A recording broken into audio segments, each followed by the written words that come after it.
Hello. Oh, they're not here. I guess we can go. All right.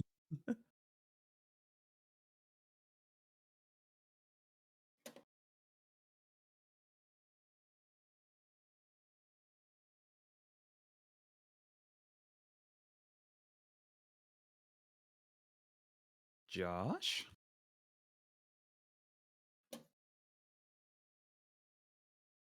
Ooh, what are dinner plans? Mm-hmm. Sure. As a minor heads up, it just doesn't affect that in any way. I have a rate at 6 though. Don't ask why. Dan will be there. Right?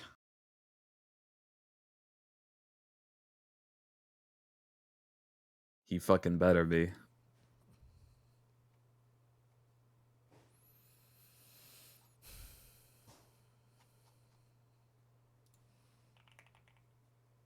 I think he's gone. Oh, there's the fish. This is fish? Yeah. I knew he had some left. What do you want me? Are we switching to fish tacos? I don't know. Do you have a preference, Sean? I have no preference whatsoever. How about you? We have this, and then there's a single tilapia fillet. Those are also tilapia, I think. Yeah, but like one of the like individual. Oh yeah.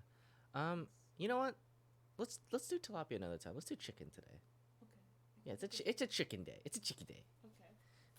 We also have so much chicken. Yeah, we do. Although we go through chicken so fast. Mmm.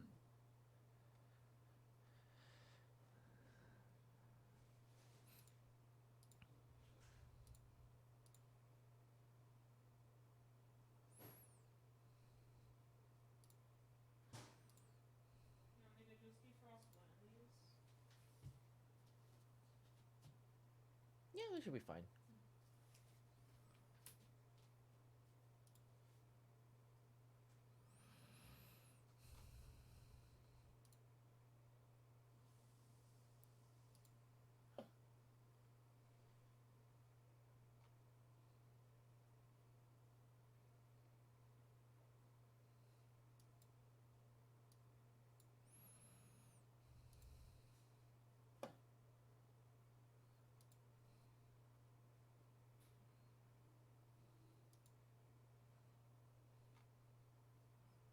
Oh shit! Did they come out with more Arthur Arcana? Oh, ooh? Hold on. Let me check this. Oh, they did. Mac. Hello. Hello. Hello. They came out with some more Arthur Arcanas since we What? last checked. Like, really? Yes, I believe. Wait. Really? The last one I see is March 28th. Well, no. So, since these lists were made, because Oh. Wikidot has Lunar Sorcerer, which is not included on our list. It doesn't look like. Oh boy. I guess we better add it. I guess we better add another hour onto the stream. One sorcerer adds another hour. I don't see it. I don't see this on Unearthed Arcana. It's Heroes of Crine or Crane or whatever. You know. Heroes of Crane. Oh. Wait, did we miss this? It was probably released after you made the list. That's well, this is 3 months. This is 3 months ago, though. Holy shit. We've been doing this list for a while. That's true. Like, Oh, I never sent that message. Oh well. Like when you made these lists, the Strixhaven. Are there any other definitely here? On there. Are there any other subclasses I need to be adding to like Wizard or some bullshit? I think no. It's just Sorcerer? Well, okay, so I think it's complicated because barbarians have a giant one, druids have a giant one. We've already done those. Wizards So. have the rune crafter, which is the only one that we. Sorry, what did you say, Dan? So there's a wizard one, so I need to add that to the wizard list before we do wizards. I mean, so there are two other ones that we just we've already done those lists, so we can't really go back and do them. We're not gonna retroactively, but Yeah, the wizard has. That means I have to go make Crafter now. another icon for Sorcerer. Well, here's the question: have we gone past L in the Sorcerer? No, we're doing it. I know. I'm kidding. We actually have because we've done both mages. Oh, you're right. It's funny. Let's see. What else do we got? Alright. Sound like you're going to bed. It's early for me. It's so funny that wild magic is the last one, just alphabetically.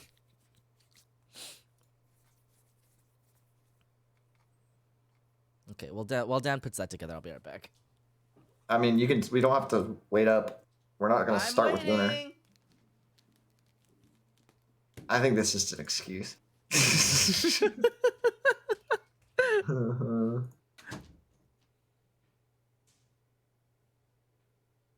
What is it called? Lunar magic? Okay. Lunar magic.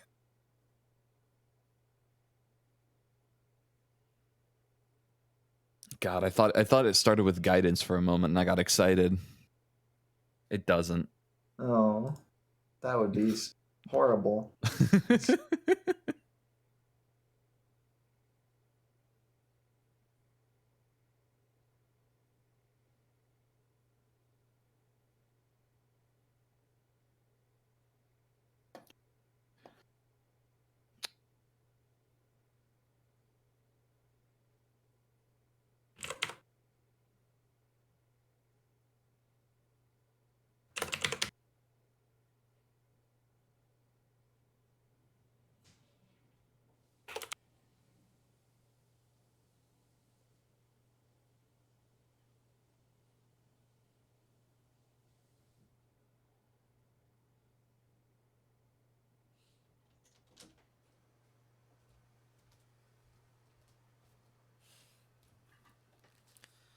Okay.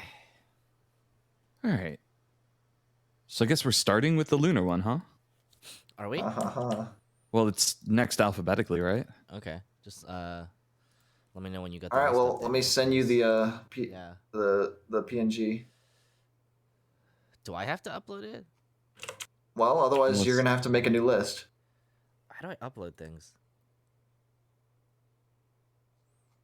Oh, well, I guess I'll make a new list and you'll have to Yeah, reslide that's things. fine. It's I'll not a- reslot. That should be no problem at all. Are you gonna have to make the list from scratch, or? No, they literally just drip. It's fine. Okay. I can easily do it. I've already had to do it for fighter and the one. One of the irritating part is tier list is kind of a shitty website. You can add images, but you cannot remove images because they're dumb. That's so weird. Yeah, doesn't make any sense at all. But that's how the website works. No one said it was a quality website, but it's the one we have. How can you even add that feature and not add? Yeah, you'd think. I, Maybe they realize if you delete pictures, but the pictures are already in the list, it breaks it and it crashes their website. They're like, oh, but we just make it so they can't remove things ever. deletion. I see. Famous causer of problems. I bet. Okay. Well, there's my list. I don't know. Try clicking that and see what happens. Oh, it's still saved. Okay, cool. Does it have lunar magic in it though? Yep. And is Nice. everything ordered correctly? Let me just screen share for you. There you go. Perfect. Aha. Nice. Because this was my list mirroring yours, so just you can double check and make sure anything's wrong. This looks correct. Okay. Yeah, giant soul's where it belongs. You know what's really funny? Hold on, I'm gonna switch this to the Wait, fuck. Josh, One sec. you trying What? to dox us? What did they do? Okay, this is so dumb. My stupid monitors. There's a weird thing that happens with my monitors. I don't know if it's a graphics card issue or if this is a monitor issue. But But when I turn off my leftmost monitor, it ceases to exist to the computer. Huh. So like when I power it off, it like just stops existing, right? So it'll reorder my entire like desktop setup as if I've only ever had 2 monitors. That's Probably a monitor issue, but that seems like it should be expected behavior. Kind of. That's in fact no, that is expected behavior. That's how it should be. Well, so I mean, Gotta get good. I'm not sure because in my experience, just turning off one monitor means you can still drag things over to that monitor. Like it still exists virtually. That sounds like that's No. bad. That No? sounds like what you shouldn't have. That sounds That like is- a problem. That is not. I do not think that's expected behavior. Yeah, that's not how my monitors have ever worked. Yeah, that sounds like a problem that you want to fix. It sounds like it's fixed right now. Oh no, you're right. Yep. You're right. Anyway, Unlucky. for whatever reason, my computer doesn't remember which monitor is monitor 1. That's kind of annoying. So like That's why- literally every time I open the stream, it just like is like, oh, your rightmost monitor is the default monitor. And I'm like, that's never been true. Can I suggest you don't turn off your monitors? I have to. Put the PC to sleep. No, turn off PCs. Sleep's good enough. No, it isn't. So wild. No, we're not doing wild magic. No. Lunar, I have it open. Where is I'm it? just waiting. There it is. Yeah. You No. want Anyway. Just it's a small annoying problem. It's not always been that way. It just started happening now. Wild Magic Sorcerer RNGesus is your patron. I mean, sort of, yeah. It is therefore the most fun, and also you get advantage for free all the time Well, if your DM doesn't suck we're ass. probably gonna have to rank it based on rules as written, which makes it less fun. Which makes it so much worse. Yeah. Honestly. We'll get there. We'll get Yeah, there. okay. So we will have to give it a sadly low rating, I feel like, for that reason. Unfortunately, yeah. But we'll Okay. see. So let's go with Lunar Magic, which we apparently missed, but this is apparently new, so fairly new at least. You know what? This one probably came out like right after you made the lists. I'm willing to bet. Anyway, on many worlds, the moon is a revered celestial body with magical properties. On Krine, or Kryn, I don't know how to pronounce this. The gods of magic are associated with the world's 3 moons. On the world of Toril, the god Selûne uses the light of the moon to battle darkness, etc., etc., etc. It's moon magic. We're going to the moon, baby. It's Moon Druid, but sorcerer. Yeah. Your daddy is the moon. Your daddy is the moon. Moon Daddy. Moon daddy. Oh no. Moon daddy, bestow Okay, me your gifts. Let's see. These are manifestations of lunar magic. This is just flavor, but I think Yeah. they're kind of fun. You glow with faint light that matches the color of a moon from your world. Your pupils Nice. shift in shape, matching the current phase of a moon from your world. Whoa. Ooh, I like that. That's cool. That's so cool. Spectral manifestations of the moon or moons of your world orbit you. Oh, these are all so cool. I love these. Can I have Your all of them? shadow is limned in a faint light as if it were a lunar body during a solar eclipse. Oh. Imagine Delicious flavor. sneaking. Imagine sneaking.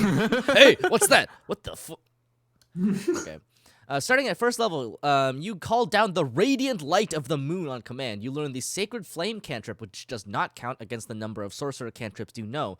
When you cast the spell, you target one creature as normal or target 2 creatures within range that are within Nice. 5 feet of each other. Cool. Man, that's so Nice. efficient at early levels. Yeah, that's Yeah. that's nice. You learn additional spells when you reach certain levels in the class, as shown on the Lunar Spells table. Each spell counts as a sorcerer spell for you, but doesn't count against the number of sorcerer spells you know. Whenever you finish a long rest, you choose what lunar phase manifests in power through your its power through your magic, full moon, new moon, or crescent moon.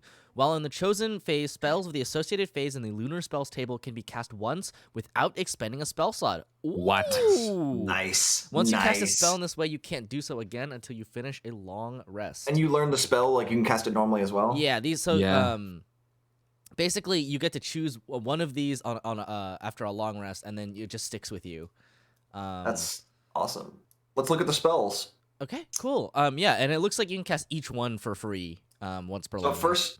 Sorcerer level, you can choose between Fairy Fire, Dissonant Whispers, and Sanctuary. Sanctuary is pretty I think- useless for a sorcerer.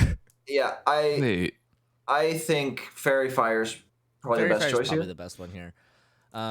Dissonant Whispers isn't terrible if It's it's. not awful, but you're a sorcerer. You enough. actually have like spells.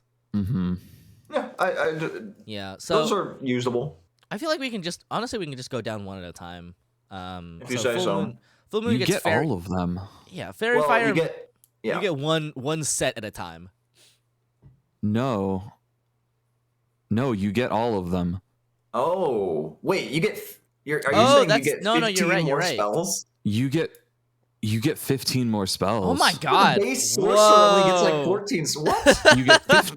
You get 15 more spells and can cast 5 spells for free. Oh. That's insane. That's Wow, actually kinda oh my nuts. That's kinda God. nuts. That's kind of nuts. Wait, that's hyper strong. What the fuck? Especially You're right. like if you're looking at that first full moon one, like at the start of the day, you'll probably just cast Death Ward and Freedom of Movement at the beginning, just like why not? How long They're does free. freedom of movement last? I've Yeah, never it was cast an this hour. spell. I was about to An ask. hour. One hour. It's really easy to pre-buff. Huh. And Mask Cure Wounds on a sorcerer. Mask Cure Wounds is good. Yeah, free Mask Cure A Wounds. free Mask Cure Wounds is better. And also, you can swap you can them each spam it. long rest. You could Yeah. you could spam it if you want. You So don't. let's see. You can still use your other spell slots for it. Fairy Fire, Moonbeam, Death Ward, Freedom of Movement, Mask Cure Wounds, Dissonant Whispers, Darkness, Bestow Curse, lol, Everett Spike Tentacles, and Mislead. Sanctuary, Blindness, Deafness, Phantom Steed, Hallucinatory Terrain, and Dream. I feel like the full This is moon the first probably- other class I've seen to get Phantom Steed, which is a notably very fun spell. That is a only very fun wizards spell. get it. Only Oh, wizards really? get it by base. That's it's wild. it's a wizard exclusive spell, and now this sorcerer gets it, Cool. and bards could get it with some difficulty. Yeah, But they by they would probably stealing. be better off getting Fine Steed anyway. Yeah. That's true. Phantom Steed is like, if you're a ritual caster, it's amazing because you can just Oh change. my god, it's a ritual spell? Yeah, because it has a 1 minute cast time, so you always have to precast it. It's really nice on a wizard though, because look at that, 100 movement speed. Damn. Yeah. And if it takes damage, it doesn't die. It just slowly fades over a minute. So you basically get it for the whole Wow. combat. Damn.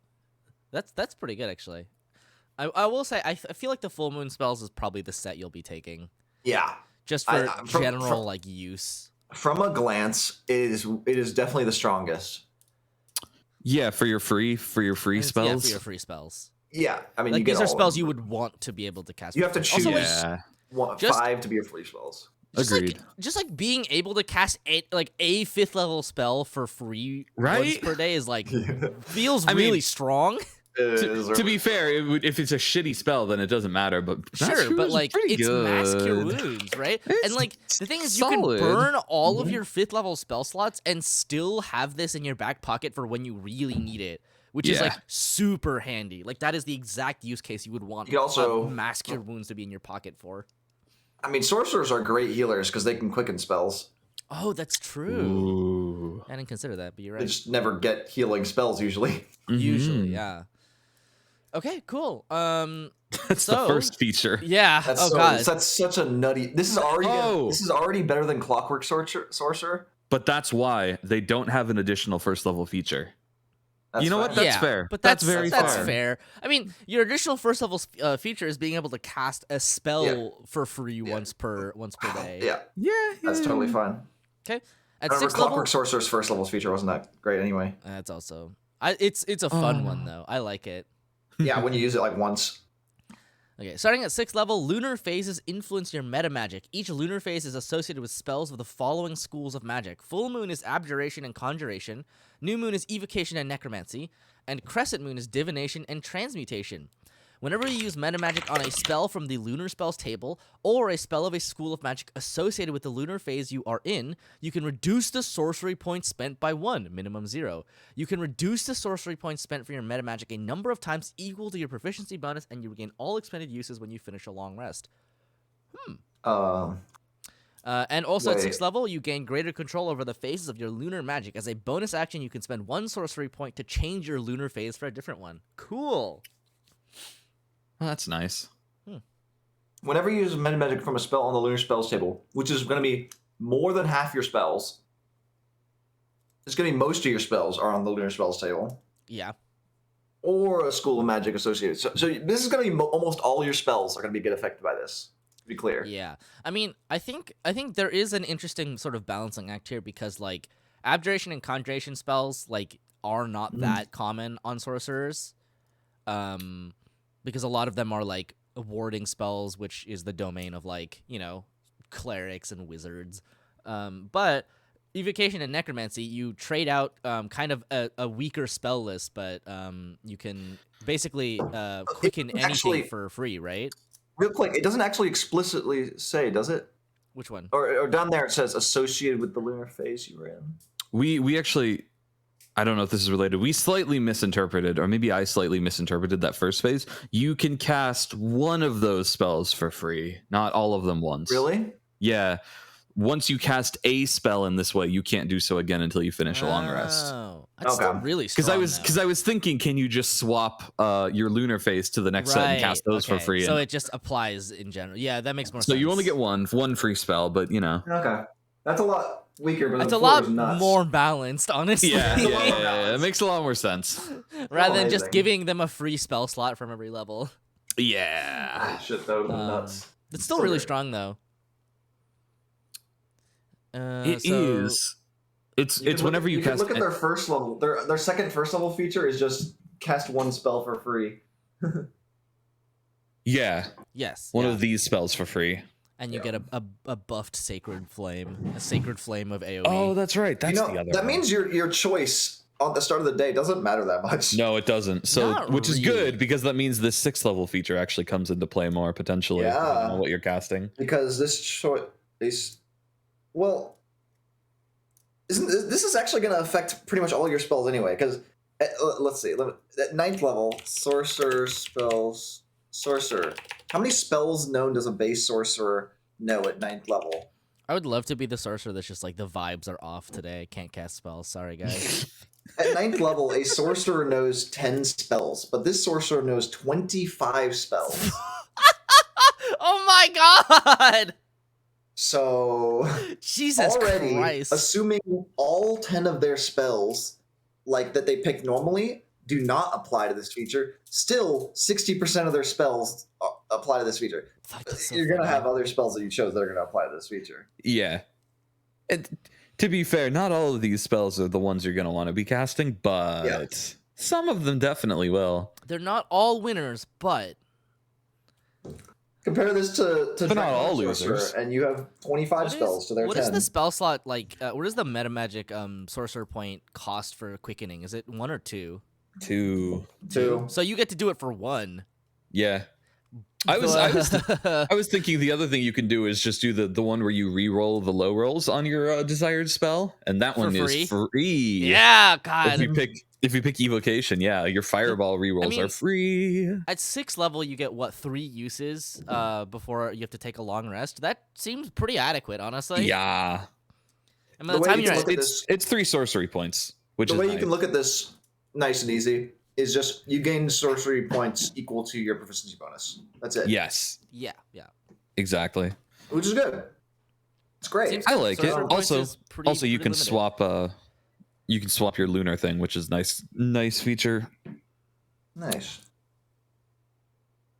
Words.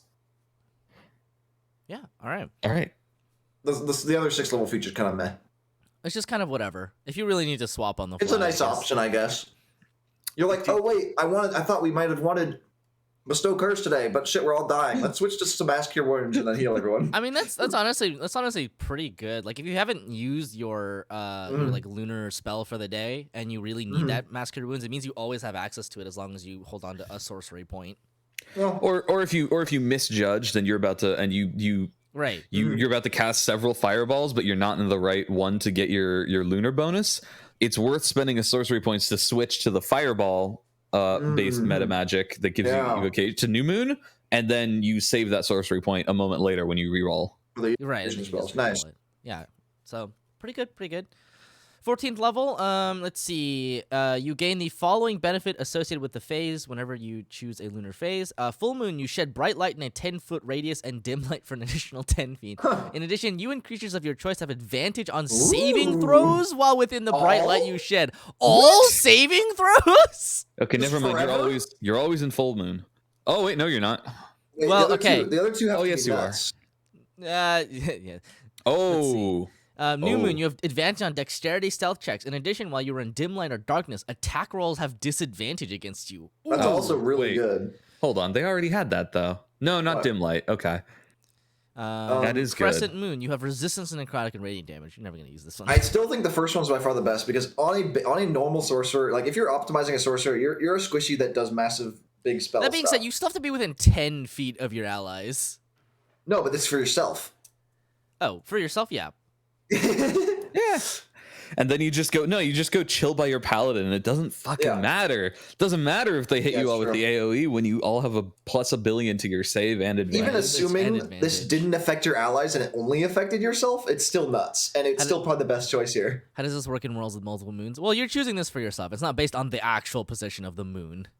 Also, yeah. Also, it they sort of adjust that, and like one of the flavor features was like you have spectral manifestation of the moon or moons of your world orbit you. It's perfectly compatible with multiple moons.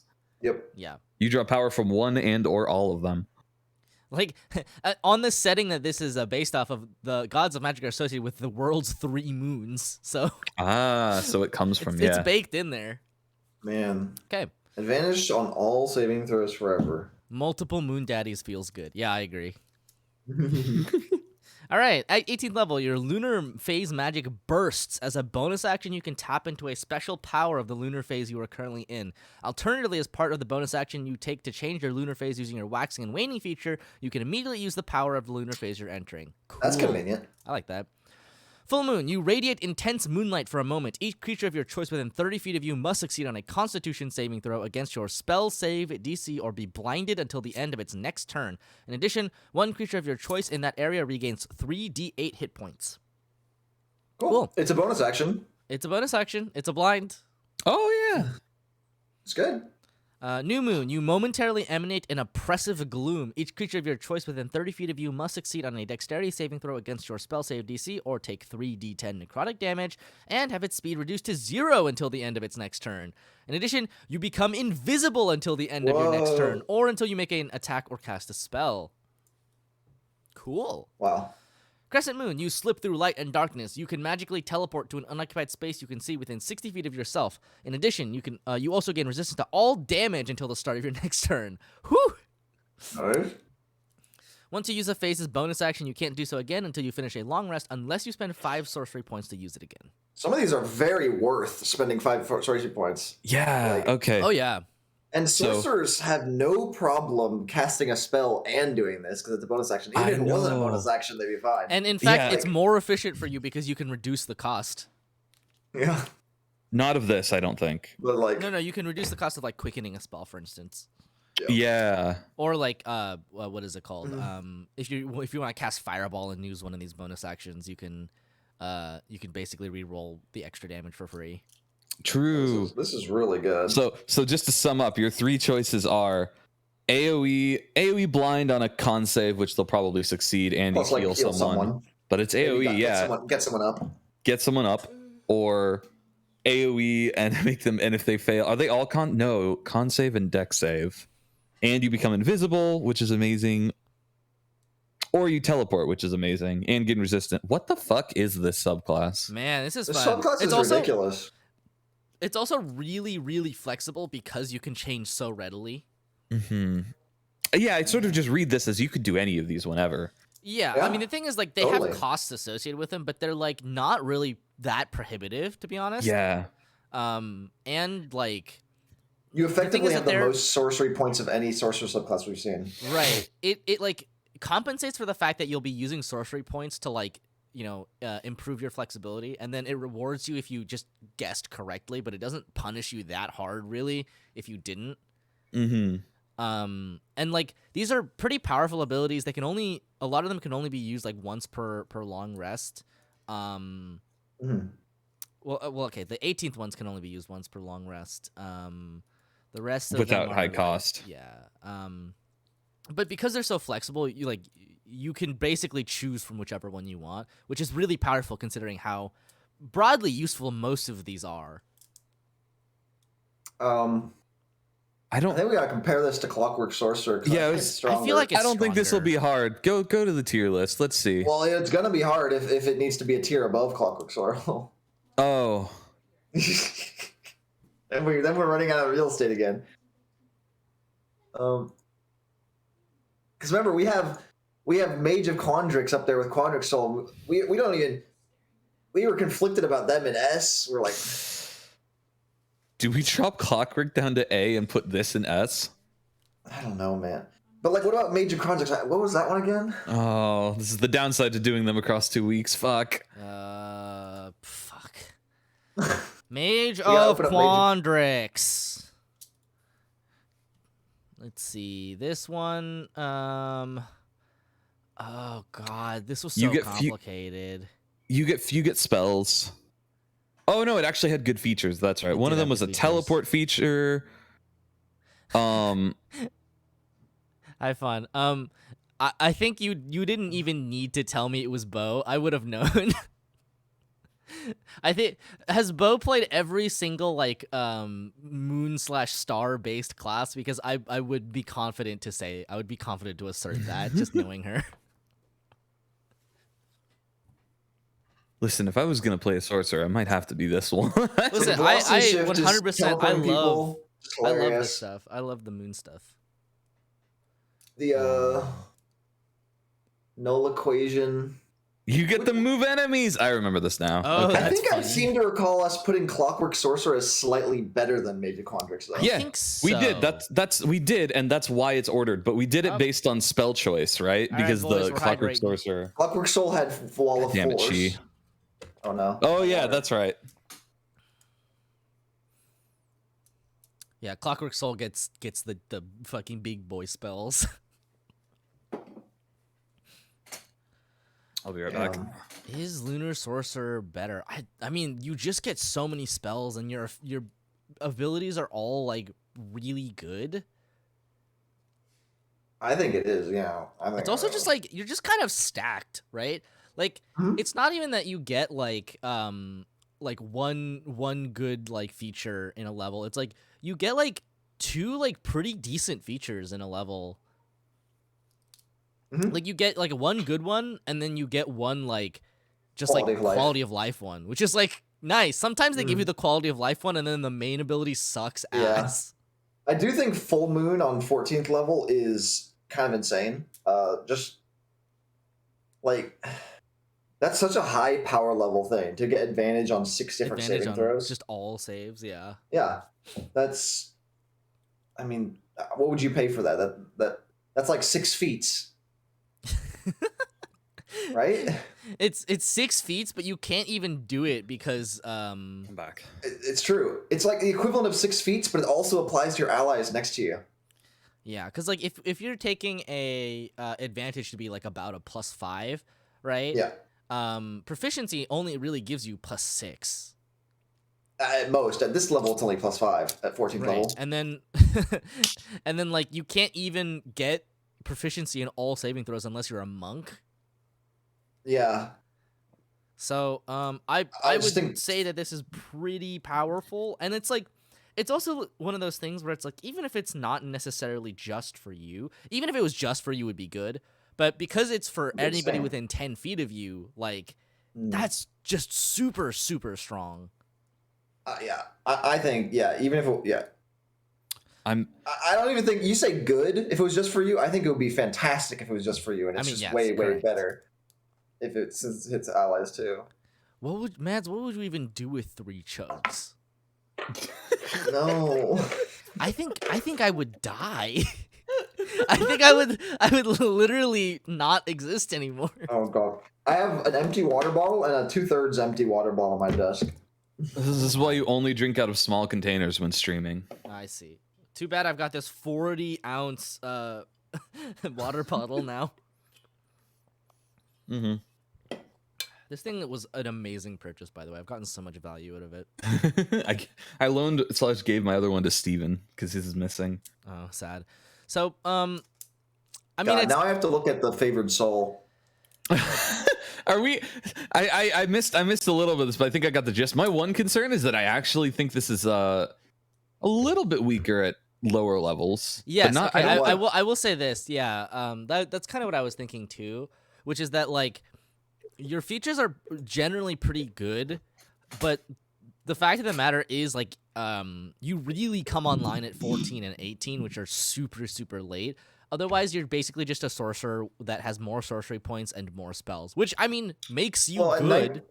At 9th level, yeah, you're 25 spells. Which is, like, so many more than any other sorcerer gets. Yeah. I mean, Clockwork Sorcerer was insane because at 9th level, they have 20 spells. Mm-hmm.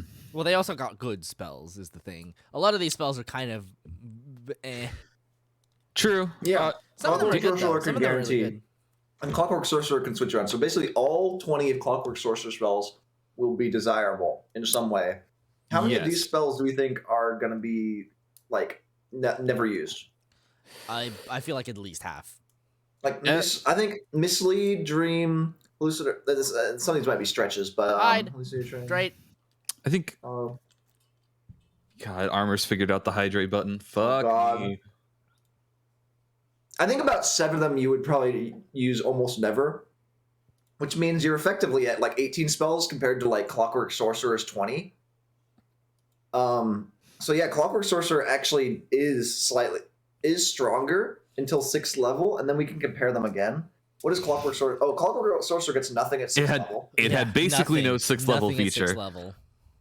Whereas this one gets cool shit. It gets efficiency it's not even on that spell great slots. of a feature. It's not actually. that good. The Lunar one's 6th level feature is not that great. You know what? They're pretty comparable at low levels, aren't they?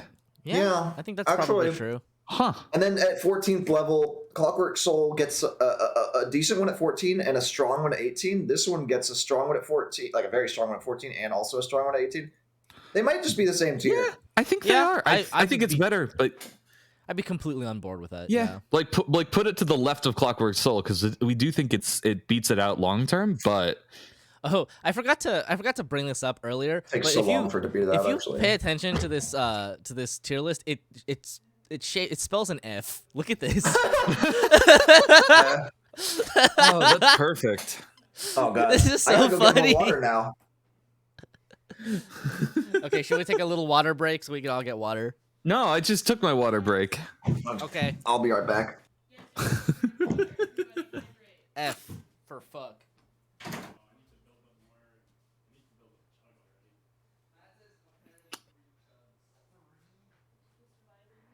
Maybe this means Sorcerer subclasses as a whole are F tier.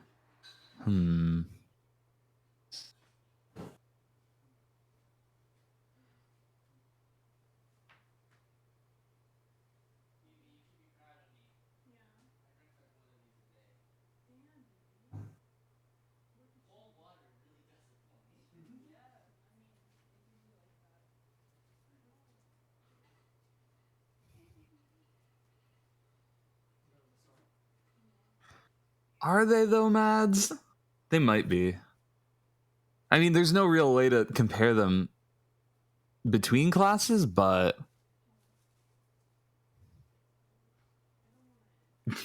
you just like Warlock more. That's all it is. Do you want one of the black can manufacturers? I still have some.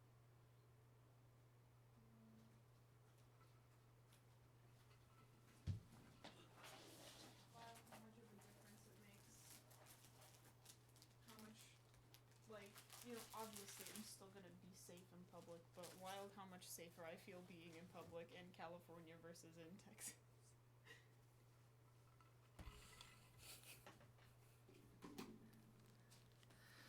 Hello. As far as class abilities go, sorcery points tend to be one of the better ones.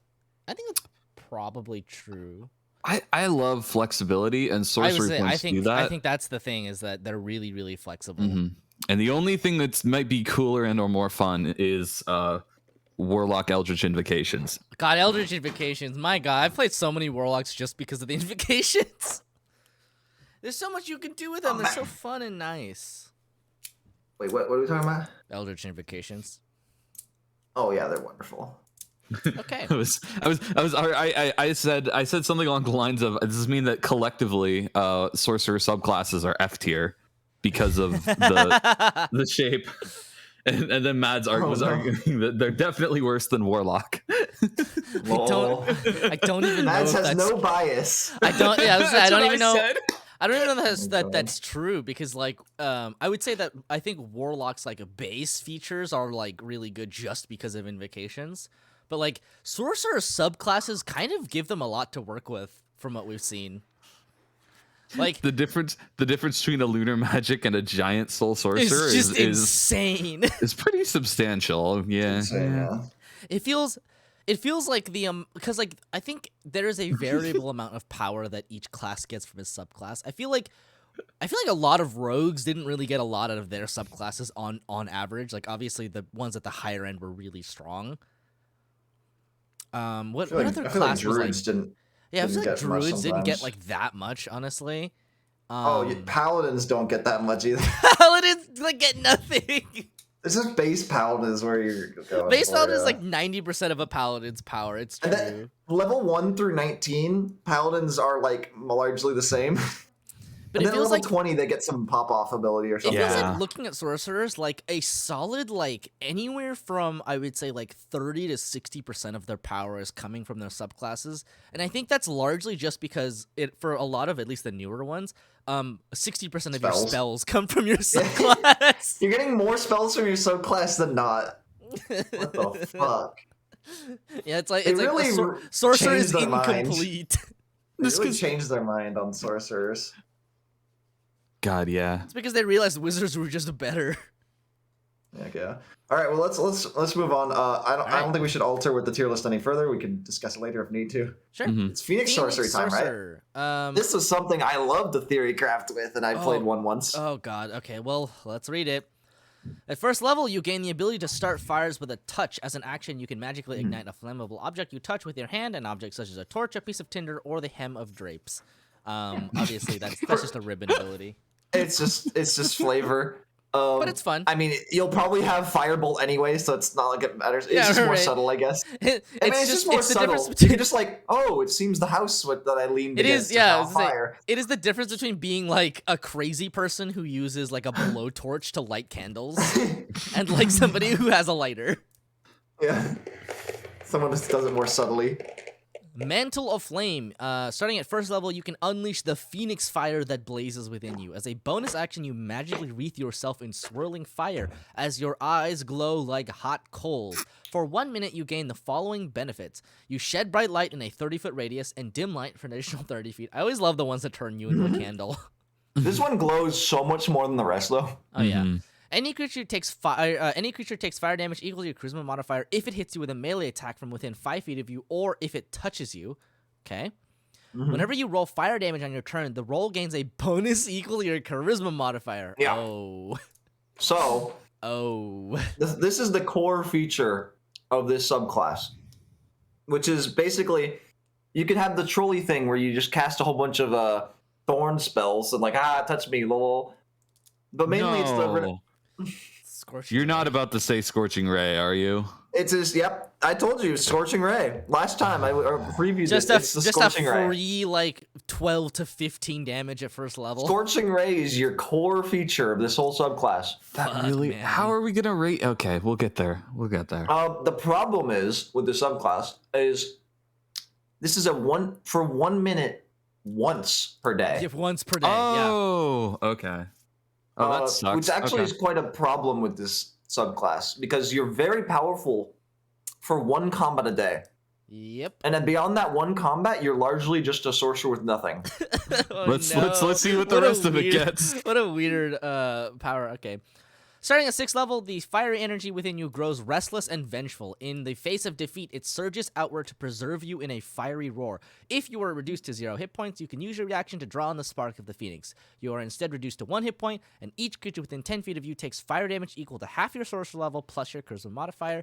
If you use this feature while under the effects of your Mantle of Flame, this feature instead deals fire damage equal to your sorcerer level plus double your charisma modifier, and your Mantle of Flame immediately ends. Oh.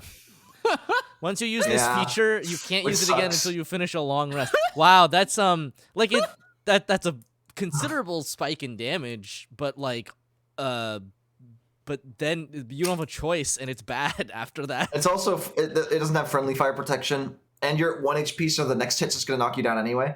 Yeah, that's not amazing. 6th level, you're gonna deal 12 plus charisma damage to everything nearby. It's not nothing. Well, actually, if you use this feature while under the effects of your Mantle of Flame, which you almost always, it'll be double your charisma modifier and equal to your. So it's other way around. Okay, correct. Yeah, it's I mean, at 6th level, it'll be I don't know. You'll do like 14 damage to everyone around you. Yeah, 10 feet. It's like pretty okay. It's not. But not exactly very much. I was saying not exactly the position you'd want to be in. Well, you say that, but friendly fire protection. What is this? Some sort of non-fireball? Remember, Mantle of Flame. You want people to hit you, right? Oh, I guess that's true. No, it's not true. It's bait. Don't fall for that. Don't fall for that. That's what we call bait. That's the thing. Sorcerers synergize with this. The D6 means they cross Phoenix heart more often. Oh my god. Honestly, I'm not gonna lie to you. If you could re-up Mantle of Flame using sorcery points, this class would get so much better and so much funnier. It would be a lot more fun. That's how they do it too. They would also fix Unfortunately, you get it once, and then that's true. They would fix this. Yeah. To be once per turn. Anyway. 14th level. 14. For context, upcasting Scorching Ray lets you cast more beams every time you upcast it. So that ends up being a ton of beams. This is the Evocation Wizard Magic Missile thing. Oh yeah, we should clarify. So every Scorching Ray casts 3 beams by default, and then every spell slot above that you get 1 more beam. Right? And I think so. Each 1 or 2. Each beam does how much damage? Like 1d6? 2d6. 2d6. And this ups it to 2d6 plus charisma. So probably 2d6 with 5. So instead of plus 5. So instead of doing 7 damage, it does 12. So it almost doubles the damage of your Scorching Ray. Jeez. I mean, it becomes a very good single target damage spell. With an even upcasting this is like pretty honestly fine, given that you're basically increasing your damage by like what was it 11 12 damage per beam. That's good scaling. That's really good scaling. Yeah, it's great. 2d6 plus charisma is like a greatsword attack. Right. That's how you math that out. 2d6 plus charisma is a greatsword attack. A 2nd level spell slot gives you 3 greatsword attacks. Every spell slot after that gives you an additional attack. Yeah. And you can cast this spell, however many spell slots you have. And if you want to be efficient, just spamming 2nd level spells is super efficient for damage. I bet it's good. You're basically a 11th level fighter. Especially because you can quicken spell one of them and then use Firebolt. Oh god. And the Firebolts also gets the scaling. Yeah. Oh. Gross. Just don't get hit to 0 hit points, or you lose it and start. Or you lose it. God, what a risky thing. You just kind of explode. I like the idea of being a melee sorcerer. Get some be like a hill dwarf to get some medium armor and get some hit points, and then also take crossbow expert so you can Scorching Ray to melee range. I will say this. I love the hill dwarf set of bonuses, just because the fact that you can just get medium armor on any character is so fucking funny. It's nuts. The only other subclass, the only other race that can do it now is the aliens. The aliens. The aliens. Whatever the fuck they're called. What are they called? The psychic ones? The space people. The space Gith? people from your campaign. What? Yes, the Gith. The Gith. Space people, the Only the aliens. warrior gets. Only the Okay, warrior gets. Grandpa. They are the aliens, though. I'm not wrong. Am I wrong? Dan is being silenced. Sure. My God. Okay. The Did you mean the GIF? The GIF. Who said that? I'll ban you. Oh my God. This Okay. is wow. When you expend a spell slot to cast, etc., that includes a fire damage roll, you regain hit points equal to your slot's level plus your charisma modifier. And you make effective use of that if you're in melee range taking damage. That's actually Go, not my bad. That fucking synergizes pretty well. It's not that much healing. It's actually really not that much. If you cast a second No. level, you're healing like 7. Yeah. If you cast like a 5th level spell, you're healing like 10. But that's it'll- if you cast a second level spell, you're healing 7. Like most regen features that automatically regen do like 5 or 10. Yeah, sorry, let me rephrase. Yeah. It'll top you off, and you might even regain hit points over a long It time. won't It will save not your life. It will not outpace some kind of barbarian in your face smacking the ever-loving shit out of you. It will not but save you from that. I think the important thing is it will probably give you a turn. Yeah, okay, that's fair. Now, the real reason to be a melee sorcerer is the 18th level feature. Yeah. All right. The flying speed just lets you get to melee faster. Oh God. Fuck you. Well, under the effect of your mantle of flame, you gain the additional benefits: flying speed of 40 feet, and you can hover. You have resistance to all damage. Ooh. If you use your Phoenix Spark, that feature deals an extra 20 fire damage to each creature. Oh, cute. You know what sucks about that? This is such a poorly designed subclass for so many reasons. Like, it wants you to be melee, but then you're flying. So for a normal sorcerer, flying and resistance to all damage is nuts. You're a blaster up there; it's almost immune. But then it's like, oh, if you happen to die, which is never going to happen because you're flying and you're immune to damage, you do 10 extra damage in a 10-foot radius. You're flying. What happens after that, Dan? What happens after that? Then you It's lose all even your funnier. features, right? Yeah, including the flight. Yeah. Yeah. Then you just fall. Even if they get you back up, you have now lost every feature. you Except for your nourishing fire. Wait, Except for your that's so nourishing funny. fire. so Literally, if funny. you go down with mental flame, you have no features except for nourishing fire. Ever. Like at all. God, it's so awful. What, And even if you don't go down, like mantle flame is once per day. what a feast or famine class. Right? My God. But I mean, it is some feast. There is some feast here. You are feasting until you are not. For 1 minute every day, you're feasting. Yeah. For 1 minute Now- every day, now, you that's can all you need, become it's God. Of course, until someone you're incredibly kills you. countered by, enemies with high AC, means you can't scorching ray effectively. Mhm. Enemies that are resistant or immune to fire means you just cry. Ah. Oh.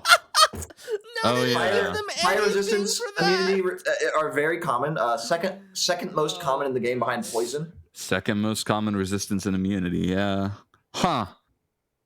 Okay. Shit. Pull up the tier list. I think we know. It's better Okay, than giant. it is definitely better than Giant. I think it's better than draconic. I agree. No. I agree. Does it go higher? I don't remember what Major Prismari is. I bet it's around there. I bet you're right. Divine Soul gets healing and it gets more. I think and it Divine gets Soul is cleric. better. Divine Soul gets healing and cleric spells. Oh, I agree. I like cleric. Because Divine Soul lets you actually be a sorcerer after that 1 minute's done. Correct. I mean, you This is still such a- you This is still such got. a weird one. Oh, it's so hard to rate. Like It if, probably if is C. I Let me look at Major Prismari. Maybe it's on par with Divine Soul. this is such a Okay. I don't know. Let me look at Divine Soul then. Oh God. Is it? We gotta make this authentic. We gotta fucking put our effort in. All right, Divine Soul. Oh, Major Prismari has the dash disengage, right? I feel like this is better than the dash disengage. You think so? I honestly think so. For 1 minute. For 1 minute. I mean, like, Is it a tier better? Is it a tier better? No. Yeah. Well, then I think that Mage of Prismari is not that outstanding. Because I remember Mage of Prismari, all the stuff was really kind of lackluster, except for it was really defensive and hard to die. That's right. Maybe you know what? Maybe they are. Maybe they're in the same tier. Maybe they're like two sides of the same coin. One is all offense. One is all defense. Mm-hmm. And Divine Soul is a sorcerer with one extra spell. And it's a healing spell. And you can choose cleric spells. Cleric spells. That's better. Like I will say this about Phoenix Sorcerer is that like I just like hate classes. Like I think they're extremely funny, but I just hate classes that are like I am extremely powerful for one combat, because you'll always wonder, is this the one combat? Is this the one combat? Yeah. What if there's a boss after this boss? Is this the one combat? Like it's so like mentally taxing to like keep track of all that shit, and then the rest of the time you're just a base sorcerer, which is kind of like boring. Regardless of power level, I could never play this in a campaign solely on that design choice. If this was like perfect for a one-off, right? Exactly. If this was like a one-shot, one combat game, it'd be perfect, because you would just load up your fucking machine gun scorching ray turret and just go to town. You melt the boss in like one round. You know what I did? I know exactly what I was there when you did it. I'm just now realizing. Do you remember the specifics of it? Was it 18 levels of this? Yes. And 2 levels of fighter? Yes. And you action surged. Yes. You action surged back-to-back scorching rays. Yeah, ninth level and 8th level scorching rays. This was so many hundreds of damage. Oh god. I bet it was like 300 plus damage. This was in your cursed Christmas themed one shot, Josh. Oh, was this? Yes. I killed the snowman really, really well. Or something like that. I only vaguely remember this. I like Santa. only barely remember that. Oh, that's right. It was Santa. I totally smoked Santa hard. Was this Santa, or was this Jack Frost? Were they both the same? It was one? some sort of evil Santa. I can't fucking remember. I think you did fucking liberate the elves from Santa. More like under new management, but yeah, I will say it is extremely like comical to me, the concept of like Christmas elves, but they're all like tall, like normal fantasy elves, but they're wearing the like super. It's like the fucking Will Ferrell movie, but it's all of them. Yeah, I was about to bring that up. Goliath elves. No, just like regular elves and like elves. Clothes that are too small. Oh, that's so sad. The only thing I will say this: the only thing I remember about that Christmas game is the fact that I wrote a rhyme for the intro. Oh, that's right. That's all I remember about it. So it's in C tier, but like to the left of Mage of Prismari. I think so. I think it's like generally more useful than Mage of Prismari. Mage of Prismari will not die, and Phoenix Sorcerer will go down in a blaze of glory. Yeah, Phoenix Sorcerer. I think I would rather play Phoenix Sorcerer than Mage of Prismari. Is where I'm at. It would be more fun. It would be more fun to just kind of mantle up, shoot a bunch of laser beams, and then fucking explode. Yeah. And then the party's like, all right, well, let's go to the next room where there's another combat, and you're just like over there in the corner. No. I'll be like, no. Guys, I'm kind of tired. Do you want to take a long rest? Right, exactly. Oh, awful. I hate that. Okay.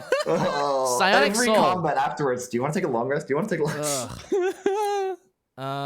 Yep. The Psionics. I'm not reading all that. I'm not reading all this either. No. It's psionic theming. I don't want to do this. Don't do it. What time is it? Okay. Okay, starting at first level, you harbor a wealth. Fucking designer like kept preaching on about, we're trying our best to make psionic work over like 5 years. We keep making more psionics. Like, I can't believe this was what they came to. No wonder it didn't fucking work. I like the psionic fighter. That thing is sick. Yeah, but was it worth it? Yeah, well, I mean, we'll see. Starting at first level, you harbor a wellspring of psionic power, an energy that ebbs and flows as you channel. It's your psionic talent die, the starting size of which is a d6. If you roll the highest number on your psionic talent die, it decreases by 1 die size after the roll. This represents you burning through your psionic energy. For example, if the die is a d6 and you roll a 6, it becomes a d4. If it's a d4 and you roll a 4, it becomes unusable until you finish a long rest. Conversely, if you roll a 1 on your psionic talent die, it increases by 1 die size after the roll up to its starting size. This represents you conserving psionic power energy for later use. For example, if you roll a 1 on a d4, the die then becomes a d6. Whenever you finish a long rest, your psionic talent die resets to its starting size. When you reach certain levels in this class, the starting size of your psionic talent die increases at 5th level to a d8, 11th to a d10, and 17th to a d12. You can use your psionic talent die in the following ways. Psionic Discovery. You can unlock the ability to cast a mind-oriented sorcerer spell you don't already know. After meditating for 10 minutes, which can be done during a rest, roll your psionic talent die and choose a sorcerer spell of a level for which you have spell slots, and that is in the School of Divination or Enchantment. You know the chosen spell for a number of hours equal to the number you rolled. Why do they put every little tiny annoying detail to remember in this? Oh god! Someone needs to be slapped. This was in Undercard of 71. This was not that long ago. Hold on, you missed the more embarrassing fact there. No. Scroll back up to that 71 and please read the words after it. Revisit. Oh no! This is the revised one. This is their second attempt. This is disastrous. Having a rescaling die size and it being the sole resource is clunky. I mean, it's clunky at the best of times, and they only made it worse. And it sounds. We didn't read the last two, did we? Okay. Yeah.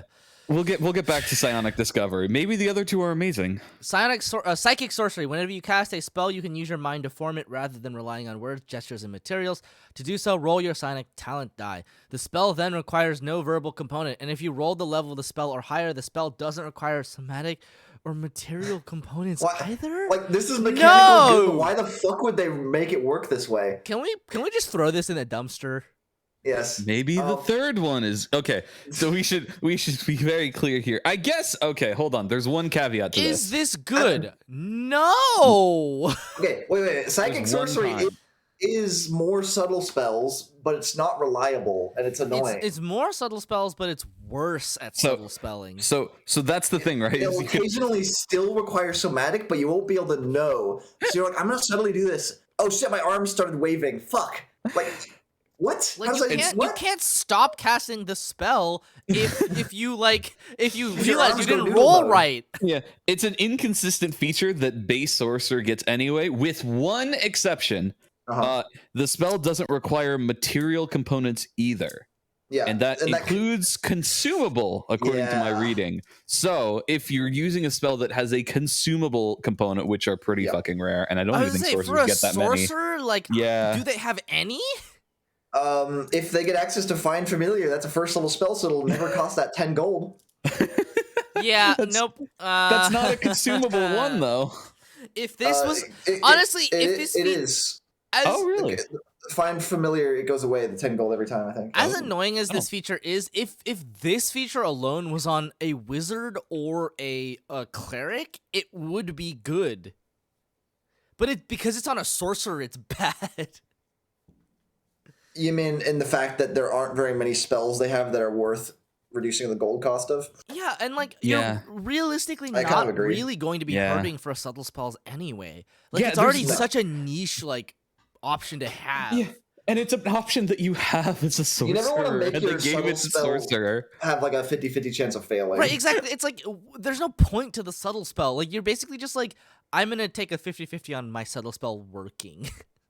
Why? Like I guess it lets you choose a different meta magic, but now it's just a worse subtle spell. It's so annoying. Yeah, right. Anyway, maybe the third one's good. Okay, I feel like in the cases you want subtle spell, you want subtle spell to Josh can't be succeed. You don't want to gamble it. Okay, telepathic speech. You can form a telepathic connection between your mind and the mind of another. As a bonus action, choose one creature you can see and roll your psionic talent die.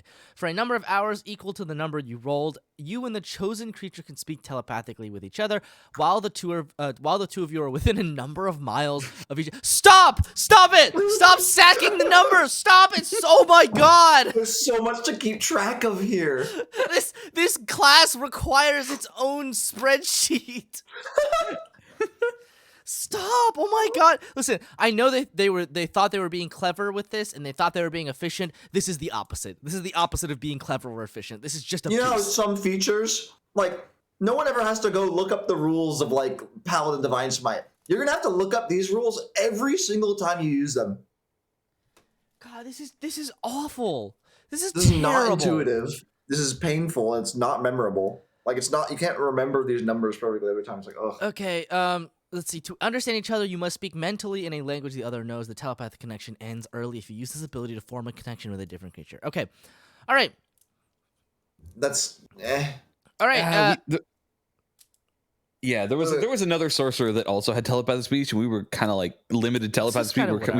This one is much better. To be fair. Yeah. This is more usable. It might be the. It's much longer. The other one was like a minute. This one's like hours. At least you get hours. This one's a number of hours. Like even if you rolled a 1, it's 1 hour for 1 mile, which is pretty much all you need in most cases. Real quick, just so we understand this. You start with how many die? You only have the one die. You only ever get one die. So let's say I want to fucking do a telepath. I roll and then I roll like a 3. What happens? Nothing. It maintains the size. It only changes if you roll the max or minimum number. And do I now have 0 die, or do I get to keep that die? You get to keep it. You still have it. So this is infinite uses if you get lucky? Hold on, is that true? I thought it. Oh yeah, you're right. It is on the max. So this is on average. How many uses is this? I mean, on average, you're gonna get a lot of uses out of this, right? Because like you have to roll a 1 out of 6 to lower it one size, and then you have to roll 1 out of 4 after that to. No. If you roll a 1, it increases 1 die. No. I'm saying that the chance of rolling a 6 is 1 out of 6. Okay. And then after that, you have to also roll a 4 on the d4. So. So at higher levels, this is pretty much infinite. Like yeah. So like probably unlikely you're gonna lose this. These are infinite. These are infinite abilities. They're just extremely annoying, and a lot of them are not that good. The next feature, by the way, is as a bonus action, you can reset your psionic talent die to its starting size. I'm just gonna read it like that once per long rest. Yeah. So we can just treat this as like a roll of like a 4.5 or something. I don't know. Well, so this is the thing, right? Is that like at this moment at level 1, it frankly doesn't really matter that it is a D6 or a D4. Like, you're not really going to run out of these. Now the Silent Discovery one is really lame. Like, yeah. So we're getting very worked up about this die because it kind of hurts from a design standpoint. But broadly speaking, you have a slightly inconsistent subtle spell, or you have a somewhat reliable telepathy, you might be able to get one spell an amount of time that has to be sorcerer, divination, or enchantment, and you might not have it for quite long enough for you to use it, so hopefully you know when you're going to use it. Sorcerer, divination, it also takes I don't even think you need to look up the list. It takes 10 minutes to psionically discover. Yeah, well, that's why you always do it during a rest. Oh, it's always an out of combat thing. Yeah, but it's always a rest. 6, like the most you're gonna get out of it is 6 hours, which is like fine. You're most likely gonna be able to cast it in that time. But also, like divination and enchantment for sorcerers is like not a good school. Yeah, so it's that's why I'm saying at best you get one additional spell from divination or enchantment sorcerers. Compared to some of the other sorcerers we've had, it's not amazing. So keep that framework in your mind when we eventually go to rate it. Okay. It's also just like. It's just one of those things where it feels like you're rolling because they added something to roll for no reason. Because, like, when you look at it, this is pretty much an infinite resource in that your not really going to run out of these because you have to roll a 6 and then a 4, and then also you can just replenish it, and then you have to roll another 6 and then another 4 in sequence, which is like you're getting to pretty small beans there. Okay. But the thing is, like, it's basically just like your power vaguely wanes, but it's not waning by that much, and like it's not really doing that much to begin with that you need like that big. It feels like there's no reason and I think this is probably why they stopped making class abilities like this. There's no reason for this to be tied to a die. You can just tune it so that you can use it all the time. You could just replace this feature with detect magic. Right. Or like you can use this ability a number of times equal to your proficiency bonus, which is what they do now.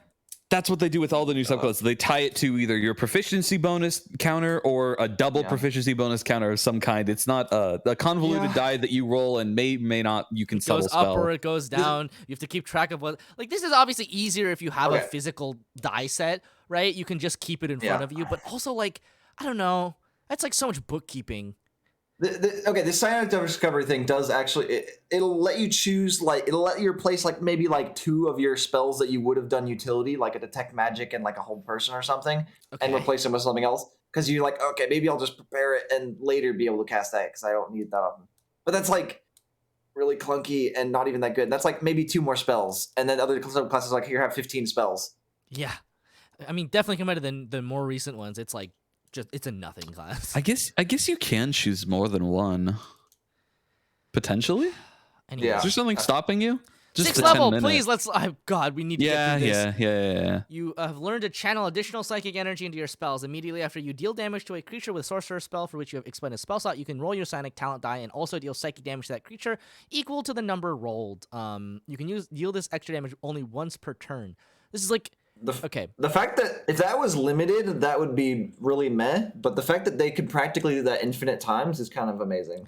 I mean, like, yes, it is. At 5th level, it's an extra, or at 6th level, it's an extra D8 of damage. 4.5 damage.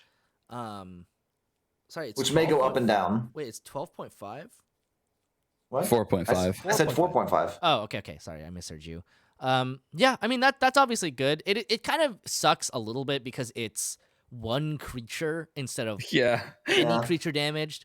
Like, a lot of effects will just be like your fireball's add only gonna plus hit 5 to your fireball, right? This is much worse than that. And sorcerers aren't exactly known for their single target damage. Yeah, so I'm pretty underwhelmed by this. It could theoretically go as high as like a D12, but like, it's like positive. 4.5 damage once per turn feels so like lackluster for a sorcerer.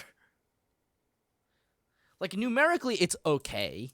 It's good, even. It's actually better than a lot of the 6th level features we've seen. It's certainly better than the Clockwork Sorcerer 6th level feature. Okay, yes, as far as sorcerers go, it's a better 6th level feature.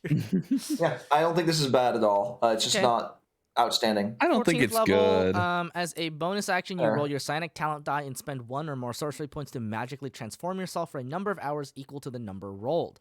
Until the transformation ends, you gain one of the following benefits of your choice. For each sorcery point you spend, choosing a different benefit. Phoenix Sorcerer is totally an exception. It's because it's all it could do, and only once.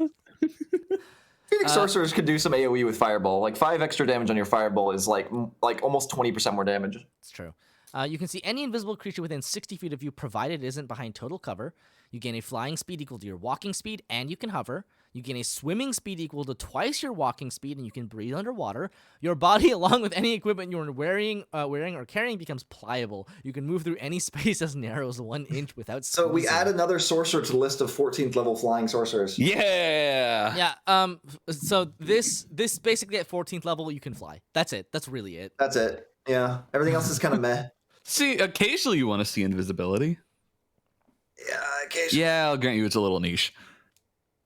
This is neutral. This you want flight. Flight's good, but that's what a lot of the other sorcerers do anyway. So okay, 18th level. Yes. I like how you roll the die and it doesn't actually do anything for this one. It really doesn't. Why does it make you roll? Because rolling might grow or shrink it. Oh, correct. Lol. That's they literally they shove it in because they have to. A number of hours you try equal to the number. I knew I was missing something. Thank you. Okay. Yeah, but like, did you really need to fly for 5 hours? Yeah, how much do you need to be able to fly? right? Like, okay, you roll. Okay, imagine you're at 14th level. Your die is at that level at D10. You roll at 10. Your die shrinks, which makes you slightly worse at everything else. But for 10 hours, you can fly. Great. Like, okay, to be fair, you can fly Sure. and you can squeeze into spaces as small as 1 inch, which is I love a little. that. It's it is very fun. funny. It's not really that Yeah. useful. It's a little distressing, to be honest. But yeah, flight is always good. We can't complain about flight. No, 14th level flight's solid. I mean, yeah, and it's But like also- a number of hours, which is like, it means you can just pre-buff whenever the fuck you want, but it's like a Which is bonus good. action. Other classes have to use a bonus action or an action during their combat to get flight. Yeah, and I mean, this is a bonus action even if you didn't pre-buff. True. So it's not a big So deal either way. It's eminently It's good. usable. I mean, this is one of those things where it's like, literally, you'll cast this at the beginning of the day, and then you'll just like T-pose hover everywhere to impose dominance upon your party members. Okay. What's the agent level one? If your psionic talent die is available, you can unleash your psionic power in a crackling aura of psychic energy. As a bonus action, you can magically radiate this transparent 30-foot radius for 1 minute or until you're incapacitated or lose the use of your psionic talent die. Whenever a creature starts its turn in the area, in the aura, or moves into it for the first time on a turn, you can roll your psionic talent die and deal psychic damage to the creature equal to the number rolled on plus your charisma modifier. If the creature takes any of this damage, its speed is halved until the start of its next turn. This is good, actually. This is like really good, I would say. This is a 3rd level cleric spell.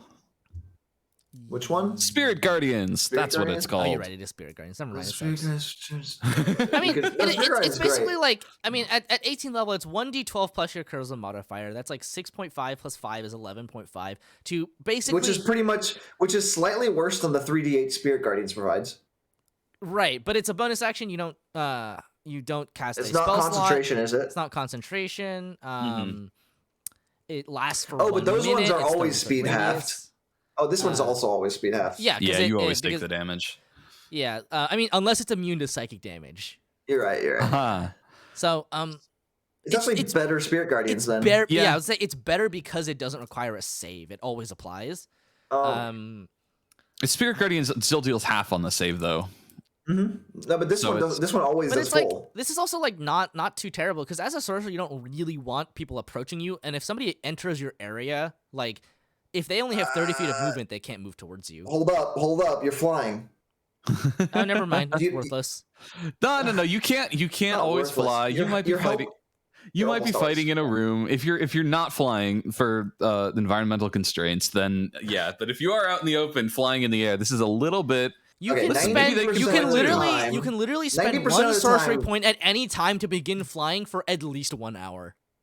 90% of the time, this will not You're gonna help be in the protect air. you. No, you're. But if you float above the enemies, you're helping your allies. You're slowing down the enemies for your allies. Aha. I will say this though. It is. So- I will say it is extremely funny because at the higher levels, you basically become a UFO.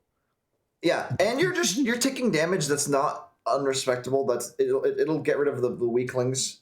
Yeah. No. This damage is definitely disrespectable at level 18. Okay. It's not. This the damage is best. decidedly disrespectable at level 18. It's chip passive and damage. AoE. It's 30-foot radius is bigger than Fireball, I like. and it does almost half the damage of a I think. Fireball. Listen. I think it's eminently usable. Do you want to know something really terrible about this? What? If you use this, Oh no, your Unless- friends. no. Well, actually, whenever a creature. Oh, Oh, Oh, never no. mind. You can't use this to protect your friends. yeah. This will Oh hit your friend. no, you become a fucking menace. That's This is actually not. awful. That's actually not. That's not great. That's not the worst thing in my opinion about it. If I'm reading Why? this correctly, you can't roll all of your psionic talent dice at once because each roll might affect the die you roll for the subsequent one. Oh, Oh, So if you Oh. hit 12 creatures with it, you have to roll your d12, and if it's a 1 or a 12, your subsequent roll will either go up or down, and then you roll that one, and then the next one, and then the next one, and then at You're the getting, end like- of all 12 individual rolls, you will see what your psionic talent die is. Am I reading this correctly? you Lauren, are. it's This is awful. this might be the worst design in subclass I've ever seen. This genuinely has to be, yes, the worst mechanic. I've never seen a clunkier. Class. Like, here's the thing: is at least Frenzy Barbarian was straightforward.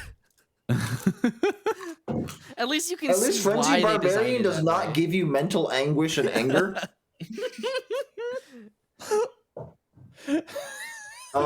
I think we got to rate it on its power though. So yeah. how Okay, strong what is is the it? power of it, right? So it can basically fly for free. And there's no So real can limit every on other it. sorcerer. So Well, every sorcerer? those can be slightly limited sometimes. No. Like I guess. some of them are like long rest. I put almost no power level in its first level stuff. Yeah. To be honest, its 6th level thing I think is decent, and this might be at the same power level as Draconic Sorcerer, if not a little bit weaker. It feels. I think it is weaker than like Draconic that, Sorcerer. Yeah. I think I would agree. But I don't think it's a tier weaker than Draconic Sorcerer. No, it's not quite Giant Soul. No, it is not Giant Can Soul. you go back to I kind of want to move on, but I just want to go back to Psionic Sorcerer for 1 sec. That first level feature is throwing me for a loop. Okay. The Psionic Discovery, after meditating for 10 minutes, how many times can you use this? Whenever you want. So can you learn multiple spells from it? There's not that many spells you would want. Yeah. I guess you Here, could. let me list so it some of the looks spells like, you might want. Yeah, it like- looks like you can use this as many times as you want. As you have- First level, you can as you grab have time yourself during the some rest. comprehend languages, some detect magic, and some sleep. That's all right. Sleep's Second all right. level, detect magic. No, detect thoughts. Hold person. That's probably not something you want to. You can't do that. We need out of combat things because this takes so long. See invisibility. I guess It'll theoretically last to a combat you're right. depending on Hold person. depending on what you rolled, which is why it's a really You're irritating theorizing feature. that you might just be able to grab every divination and enchantment spell. If you roll good enough. Yeah. On average, it's a 50-50 whether you get all of them or none of them. Right? If you just keep rolling. If you just keep rolling. Your die will either go up or down. You don't even go. I think statistically, you keep rolling when it caps, but you don't keep rolling when it ends. So you're more likely to lose all your die slightly. So I don't know, 55% chance you lose. It's also by your far die the and clunkiest 45% way to chance you get all the spells. You also have to keep track of how long you know each individual spell because they vary. Oh, I'm telling you, this no. class needs a spreadsheet. You need a spreadsheet. So all right. Suggestion for 3 hours. See invisibility 5 God, hours. can you imagine playing detect with magic 1 hour? Can you imagine And then playing in a game? And then the DM has to be like, all right, it's been 1 hour. What spells literally- do you lose? All right, I lose catnap and detect magic. I'm going to recast these two. Wait, Dan, like an it's hour not while even I roll it's off not even gonna be bullshit that die. it's not even gonna be that smooth. Literally what's gonna happen is the sorcerer will be like, how long has passed? How much time has passed? Yes. How much time has passed? How much time has passed? Hasn't Okay, been I don't an have this hour spell yet. anymore. As they tick off the spells, they're slowly forgetting how to use over the course of the day. Oh And like man. God, it's over just a 10-hour day of travel, atrocious. like every single hour, your party is just sitting there while you're rolling die that barely matter. Oh, thank God, look at pyromancy. What? Where did we? It's short. Okay. Wait, just to conclude, just to put All it right, to an conclusion. end. We put it in D. That's a good it's a D spot tier for class. it. I agree. Did you put it above or below Draconic? I think it's worse than Draconic. Okay, got it. I'm fine with this. I think I'd rather. I think so just too, have Draconic's actually. beef. Because Draconic gets a little bit of defense. All right. Pyromancy, Heart of Fire. At first level, whenever you start casting a spell of first level or higher that deals fire damage, fiery magic erupts from you. This eruption causes creatures of your choice that you can see within 10 feet of you to take fire damage equal to half your sorcerer level, minimum of 1. 10 feet? It is not the most amazing feature because you don't want it to be that close to people, but it's free fire damage and it scales okay. It scales like all right. I don't think not amazing. I think after like 3 levels, this is no longer in your spellbook. This is no longer on your bar. This is nothing. No longer on your bar. How many fire sorcerers are there now? That's a good question. I believe this is the 3rd one. I think it's only one. Phoenix Sorcerer and this one Phoenix because and Draconic Pyromancy. is all sorts of different kinds of. I guess that's also true. A lot of people, I kind of view Draconic Sorcerer as fire, but it's not really. Yeah. It's just as much lightning as it is fire. It just feels like there's a lot of fire. I mean, every God, you know what? sorcerer is a fire sorcerer. I just realized at half your sorcerer level, like for most of the game, it's going to be like 2 damage. That's so atrocious. Yeah, It's exactly. terrible. It's terrible. That's awful. This sucks. This sucks ass. Triss, giant sorcerer does not count as a fire sorcerer. No, What? Oh God. Okay, at 6th level, you gain resistance to fire damage. In addition, spells you cast ignore resistance to fire damage. Yeah, I think this is super boring. Super it's boring. decent. Well, Super no, boring. it's I don't even think it's that good. Yeah, it's pretty niche. It's like you're right. okay. I think your fire spells, if you're not playing in hell like certain campaigns, then like this fire resistance isn't going to come up that often. Also, like, just cast a different spell. So far, you have nothing here that makes you want to cast fire spells, so you might as well cast lightning bolt. Yeah, that's true. Heart of Fire doesn't do jack shit. This would have mattered a lot more before Tasha's came out and gave you the transmute spell meta magic. Correct. Oh, that's also very true. Oh, so this is irrelevant? It saves you a meta magic and a sorcerer point occasionally. Spell slot, sorcery Yes. points. But that I love that meta magic option. The meta magic is the best one they've ever added. Okay. Beautiful. 14th level Pyromancer's Fury. When you are hit by a melee attack, you can use your reaction to deal fire damage to the attacker. The damage equals your sorcerer level and ignores resistance to fire damage. This is garbage. 18th level, you gain immunity to fire damage. In addition, any spell or effect you create ignores resistance to fire damage and treats immunity to fire damage as resistance to fire damage. Also garbage. This is F tier. This is Giant Soul tier, instantly. Oh, I love how straightforward this class is. It's so simple, but it's so bad. You don't get anything. That was amazingly so easy. So hold on. So obviously terrible. We can just sum up. Is you get resistance, you ignore resistance, you get immunity, you ignore immunity, and you occasionally deal piddly fire damage when you cast a spell and when you get attacked at cost to you. Both the fucking fire sorcerers want you to be in melee range. I know, what the hell? But they don't give you any tools to be in melee range. Okay, Mantle of Fire, sort of, but not like well. Mantle of Fire is the Feast of Famine. They give you no protection. They give you retribution. Yeah, exactly. Yeah, this is like I will take you down with me, and then you die and they're still up. Oh, this is terrible though. This is so awful. There's so much more that you would have to do to make this usable. Yeah, I'm okay with. Hey, punching through immunity is really valuable, isn't it? Like at 18th level, I'm not so sure. No. Well, not with transmute. Just cast a different spell. No, just transmute it to a different type. Yeah, you're right. Actually, just do that. All yeah. right. Oh no. Oh, I hate it. All right, Rune Child. The talents. Let's see. Weave and flow of magic, mysterious. Who's getting slapped next? Study the nature of the arcana or the arcane. Oh wait, this is Tal'Dorei. This is a Matthew Mercer special. Oh, Matt. Oh, wait, we need predictions. We need predictions. Okay. Predict it. What do you think it is? I think it. Oh, there were so many features. At least one of them has to be OP, right? I think it's going to be an A tier. I think it's going to be amazing. Oh, you think it's going to be good? Yeah. All right, I'll go the other way. I'm going to say C tier. Fuck it. Below average. Wow, you really leave me no choice. Okay, wait. I did notice there weren't any spell lists. Yeah, Maybe I want to reduce my claim. Reduce it 1 tier to B.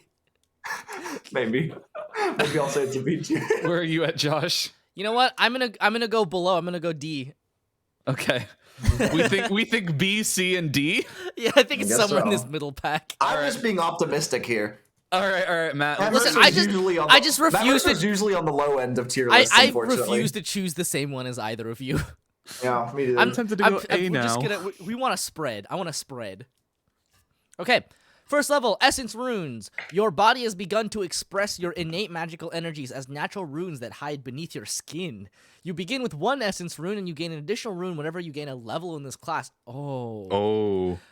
Shit. Oh. Wait, that's a lot of runes. Dan might be right. Anyway, keep going. Well, okay, we don't know what they do yet. We don't know what they do. They give you pickles. Runes can manifest anywhere on your body. Oh God, Matthew, why? Matthew, why? I imagine them as like tattoos. That sounds cool.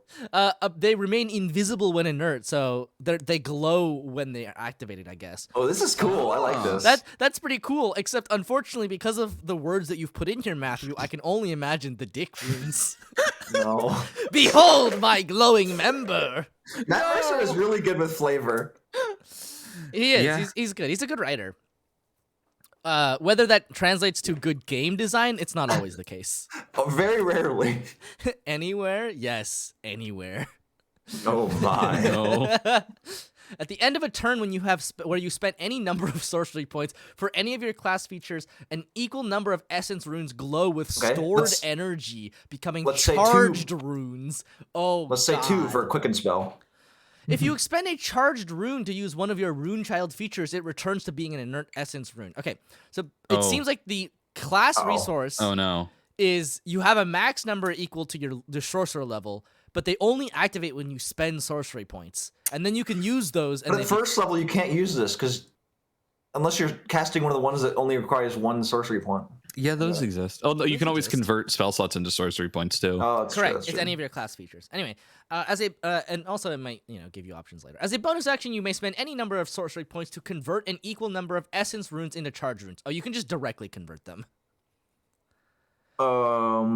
If you have no sorcery points and no charged runes, you can convert a single essence rune into a charged rune as an action. You probably won't be doing that. If you have 5 or more charged runes, you emit bright light in a 5-foot radius and dim light for an additional 5 feet. Any charged runes revert to inert essence runes after you complete a long rest. So I like that. At low levels, that means if you're out of runes, you can use an action out of combat and just have a charged rune ready. I was gonna say, you can always just have one. Yeah, this feels like those FTP games with a bazillion currency. It does feel like that. It's like, okay, you're gonna convert your crystals into Oreos, and you're gonna use those Oreos to draw for heroes. I bet this is more intuitive than we think. And it is. I think it is you have sorcery points and you have anti-sorcery points that only appear once you spend sorcery points. Yeah. That's all it is. This thing is reading this. It seems a little complicated, but it's already way more straightforward than Psionic sorcery. At first level, you can release the stored arcane power within your runes to absorb or deflect threatening attacks against you. Whenever you take damage from an attack, hazard, or spell, you can use a reaction to expend any number of charged runes, rolling 1d6 per charged rune. You subtract the total roll from the damage inflicted by the attack, hazard, or spell. I would have written this differently, but I would have just wrote it as damage. As damage, yeah. Whenever you take damage. At 6th level, you can use an action to expend a charged rune, temporarily transferring a glyph of Aegis to a creature you touch. A creature can only hold a single glyph, and it lasts for 1 hour or until the creature is damaged by an attack, hazard, or spell. The next time the creature takes damage from any of the sources, roll 1d6, subtract the number from the damage roll. The glyph is then lost. Yeah, this is that 6th level clockwork sorcery feature, but like slightly worse. But also, you wouldn't be using it anyway. It's only a d6. But this one this one's better for free. Oh, this one's way better. No, this one's better because I think you can ward. I think you can ward all of your teammates. Why would you ever waste your time warding your teammates for 1d6 damage when you can just keep all 8 of your charged runes on you and then just eat a fireball and you don't have to care? This is like if you have no sorcery points left and no charged runes at the end of an encounter, you can just use your action to gain 1. Pop it onto somebody else. Use your action to gain 1. Pop it onto somebody else. God.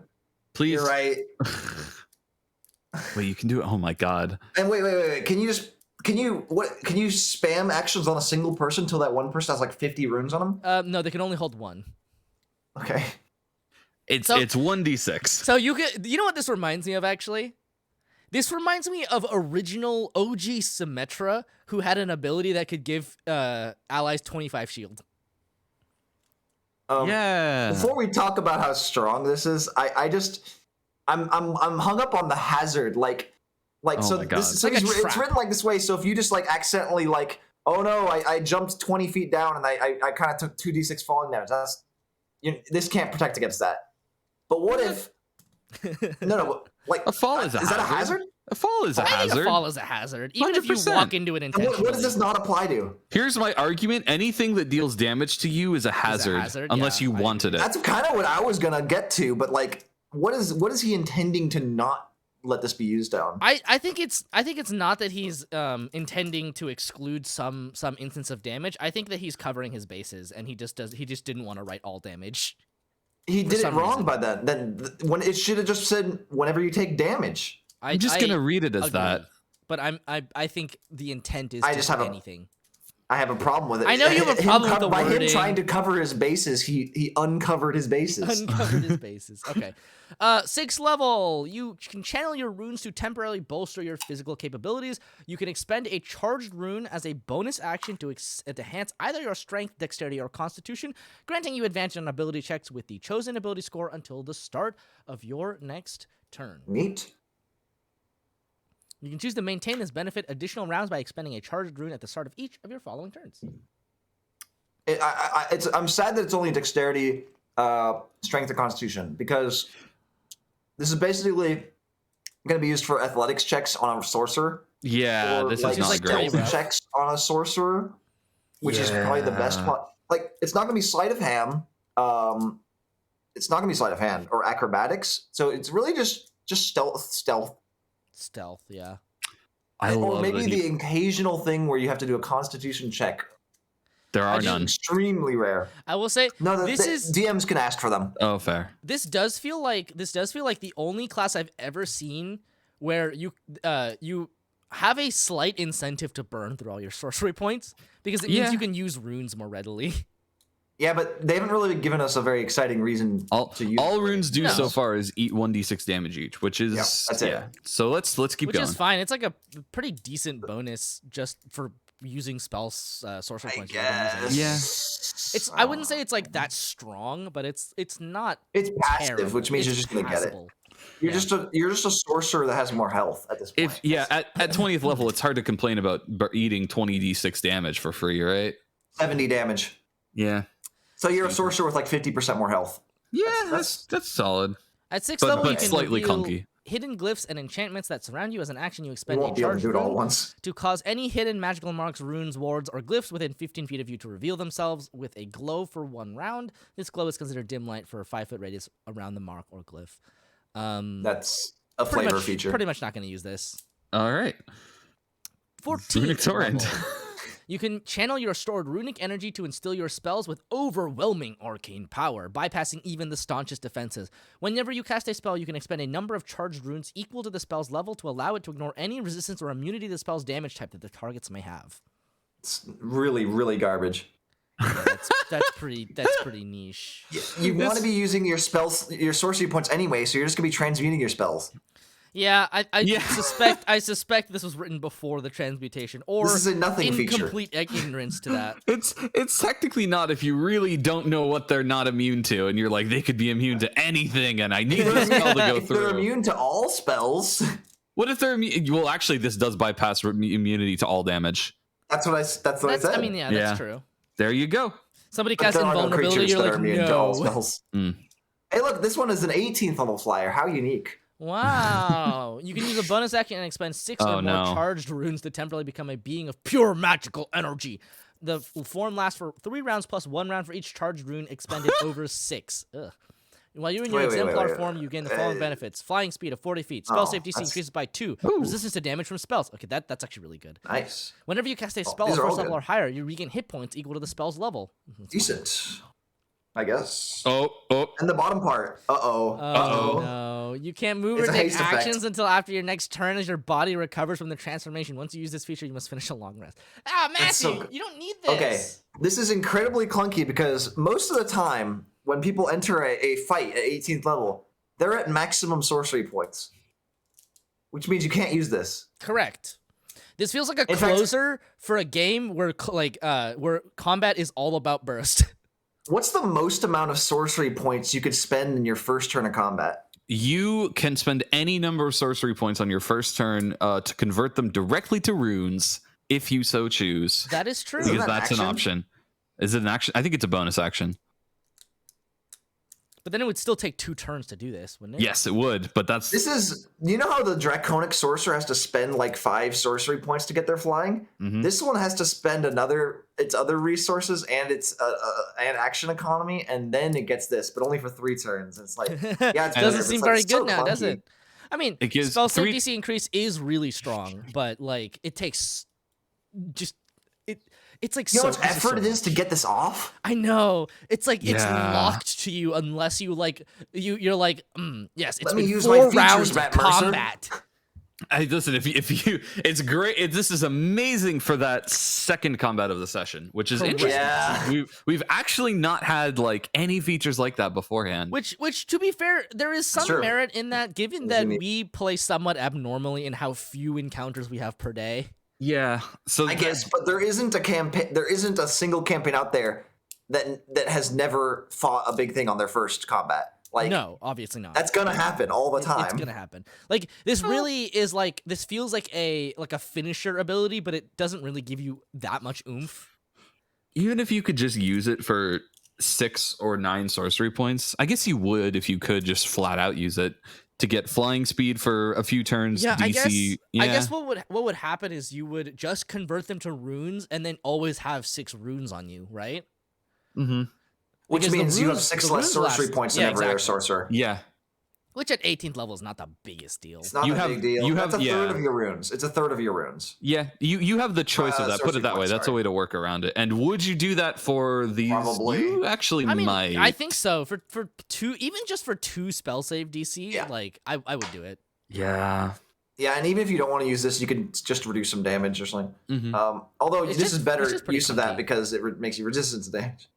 I really don't like the fact that it's turn limited and there's a penalty if There's a penalty for it. Yeah, that's so rough. because it's gonna make you think, oh, maybe I should convert like maybe I should convert like 9 runes, like half my runes, like literally half of my sorcery points, because then I can use this for 6 rounds and then I'm safe. Right. That's like I probably would do that actually. Yeah, but that means you're a sorcerer with half the sorcery points of every sorcerer, which means you get a lot less fun. You could always convert some spell slots. You're 18th level. I've complained a lot about sorcery subclasses that make you use your sorcery points for things that aren't meta magic. And this is one of them. This is a weird one because in theory it's not, but in practice It doesn't until might. 18th level. Yeah, Level 1 you're through 17, it doesn't. no. I mean, technically, it's second combat and all that, but yeah, this is such a hard. Where would this sit? I think this is better than Draconic. Is it? Wait, why? Because a lot of what Draconic gets is just like damage reduction, and this feels probably more. I don't think so, actually. You don't think so? Well, let me look. I need to have it open because I was looking at your stream and now it's not there. So Draconic. I have to open up both of them on my own. Yeah, well, I want to look at it too. I don't remember what Draconic has. Elemental. So Draconic has health and a bit of AC. Health and a bit of AC, and they get Mage armor can kind of invalidate the AC bit. You get charisma modifier to 1 damage roll of your spells, so they get more damage. So they get like a bigger fireball. Like your fireball is gonna do about 20% more damage. Rune Child is occasional, like let's see, really at maximal, like at 6th level, you're gonna reduce 21 damage. I think you're probably right. Actually, I think it's worse than Draconic. Well, I think it's at least about the same. I don't think it's much worse. I don't think it's a tier better or worse. Actually, because 20 d6 is a lot. So that's a Draconic that would give 6 extra health, whereas this is 21 potential extra health. It's a more clunky, and it certainly doesn't help you from getting one shot. And you have to have spent sorcery points in order to get it. Right. Yes, but in the end, I think it's slightly better. And at 14th level, Rune Child falls behind because it can't fly, and Draconic can't fly. Yep. But at 18th level, I think that feature is good, and the Draconic one is decent. Yeah. It's okay. It's okay. It's less clunky. It's easier to use. Yeah. These are probably in the same tier, to be honest. I think that's probably true. I think they're really comparable. Yeah. Yeah, you're right. Who was right? Better? Was it Josh? Is it better or worse than Draconic, do you think? I think it's slightly better. Slightly better. I agree. And look at that. Chalk one up for me. The Matt Mercer continues his streak of being below average. Being below average in terms of mechanics. The best part about that actually is that we can't even accuse Josh of bias because they immediately started with, I think it's better than Draconic, implying it should be a tier up. Yep. Well, I don't know. Yeah, I thought it was better than Draconic for sure. But I just didn't know if it was a tier above, and I'm not confident. Is it better than Phoenix? And no, I don't think so. It's not. No. Oh god. Okay. Sea sorcery. At first level, your tie to the sea grants you the ability to breathe underwater, and you have a swim speed equal to your walking speed. Hooray! And then also at first level, you have the Curse of the Sea. When you hit a creature with a cantrip's attack, or when a creature fails a saving throw against your cantrip, you can curse the target until the end of your next turn, or until you curse a different creature. Okay. Once per turn, when you cast a spell, you can trigger the curse if that spell deals cold or lightning damage to the curse target or forces it to move. Doing so subjects the target to the appropriate additional effect below, and then the curse ends. If the spell isn't a cantrip, you choose the effect to use it if more than one effect applies. Oh, you choose. Wait, if the spell isn't a cantrip, if you're repeatedly cantripping them, you can maintain the curse. Oh, because every time you cantrip them, they get cursed. Gotcha. Yes, yeah. So cold damage. If the affected target takes cold damage from your spell, the target speed is also reduced by 15 feet until the end of your next turn. If the spell already reduces the target speed, use whichever reduction is greater. I thought it was going to be minus 25 speed. God, that would be that would actually be so fucking good. It would be nuts. It would reduce them down to 5 movement speed on average. Be so good. I mean, 15 feet is still pretty okay. Yeah, but like if you're using a cold, most things best cold spell to use, if it hits, will automatically reduce them by 10. That is also true. Yeah. This effect is but 5 more. But to be fair, this also I mean I know that the curse only applies to one creature. Yeah, one creature. But you can it also applies to your spell, so like Cone of Cold or like Lightning Bolt. I guess Lightning Bolt does the lightning damage. Yeah, but you would have had to cantrip first. You would have to cantrip them, and then you would Cone of Cold the one. If there's a combat that's worth Cone of Colding, when would you ever open cantrip? with a cantrip? Yeah, I guess never. If these curses are amazing, which maybe lightning is. If the affected target takes lightning damage from your spell, it takes additional lightning damage equal to your charisma modifier. That's nice, but not. That would be amazing. good if you could lightning bolt them and apply it, but the problem is you would have to shocking grasp them first because there are no ranged lightning cantrips besides like lightning whip. Well, wait, no. You can apply the curse from any cantrip. So the curse is any cantrip.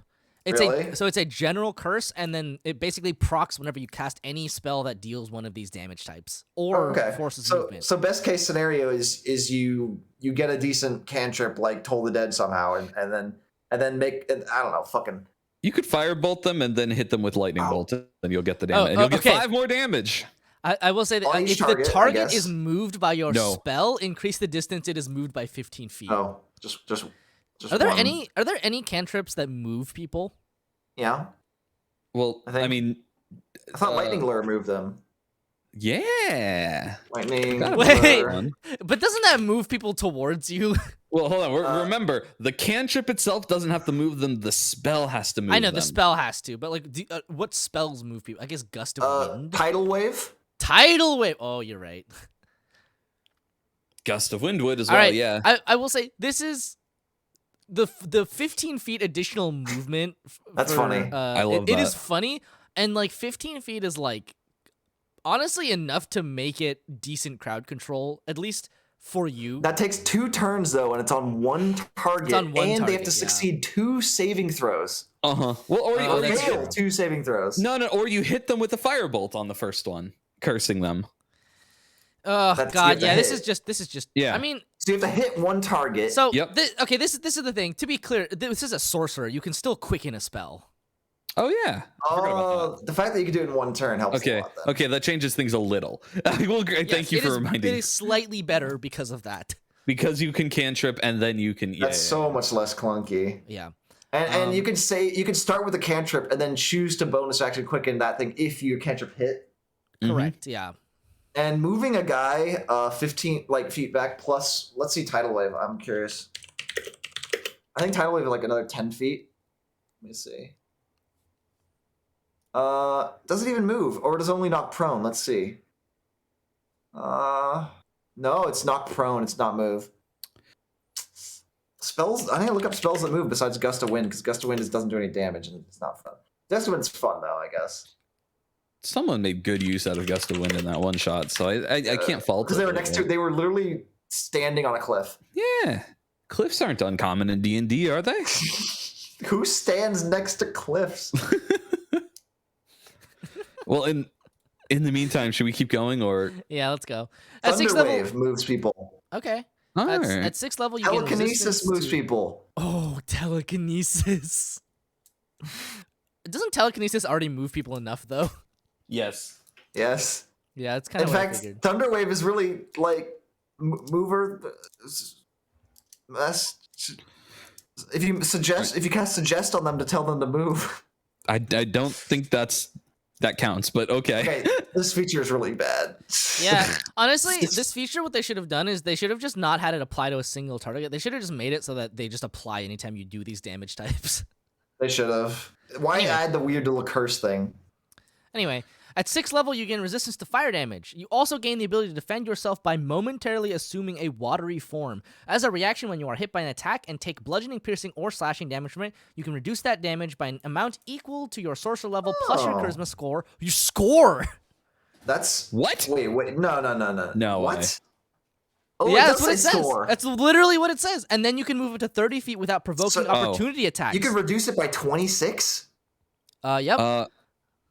Oh, that's why, because it's once per rest. Yes, once you use this special reaction, you can't use it again until you finish a short one. Holy shit. This is really good though. And you're gone. 30 feet. You literally like reduce a melee attack by half, and then you just kind of fuck off. You half it and then reduce it by 26?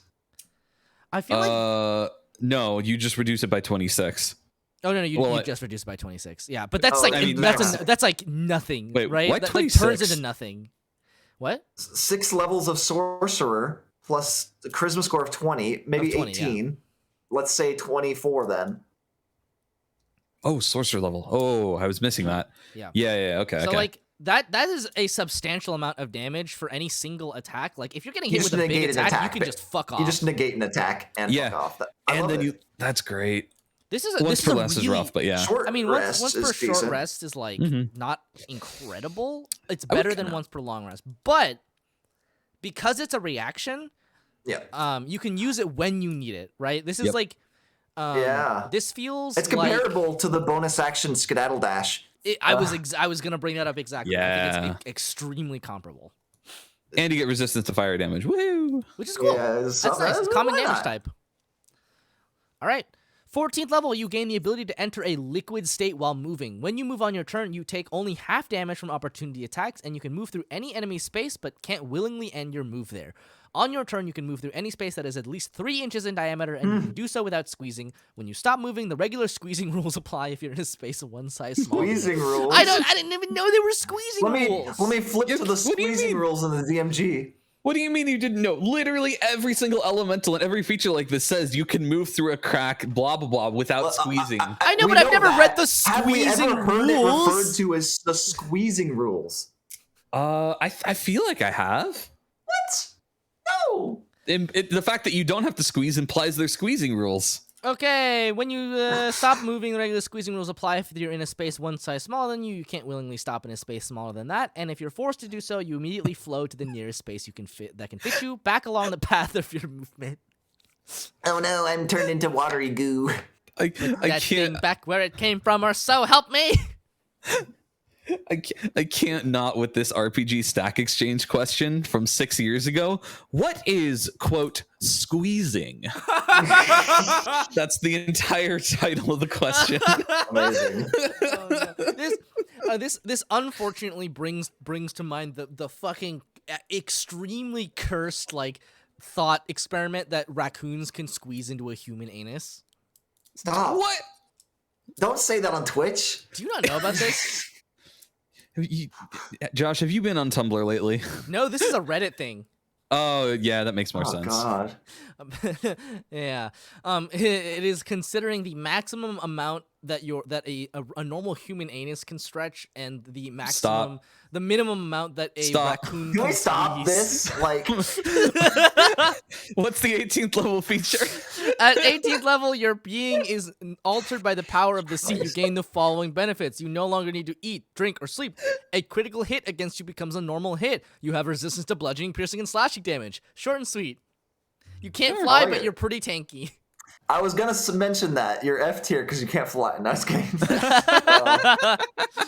Man, if this had a usable first level feature, I'd have no problem with this subclass.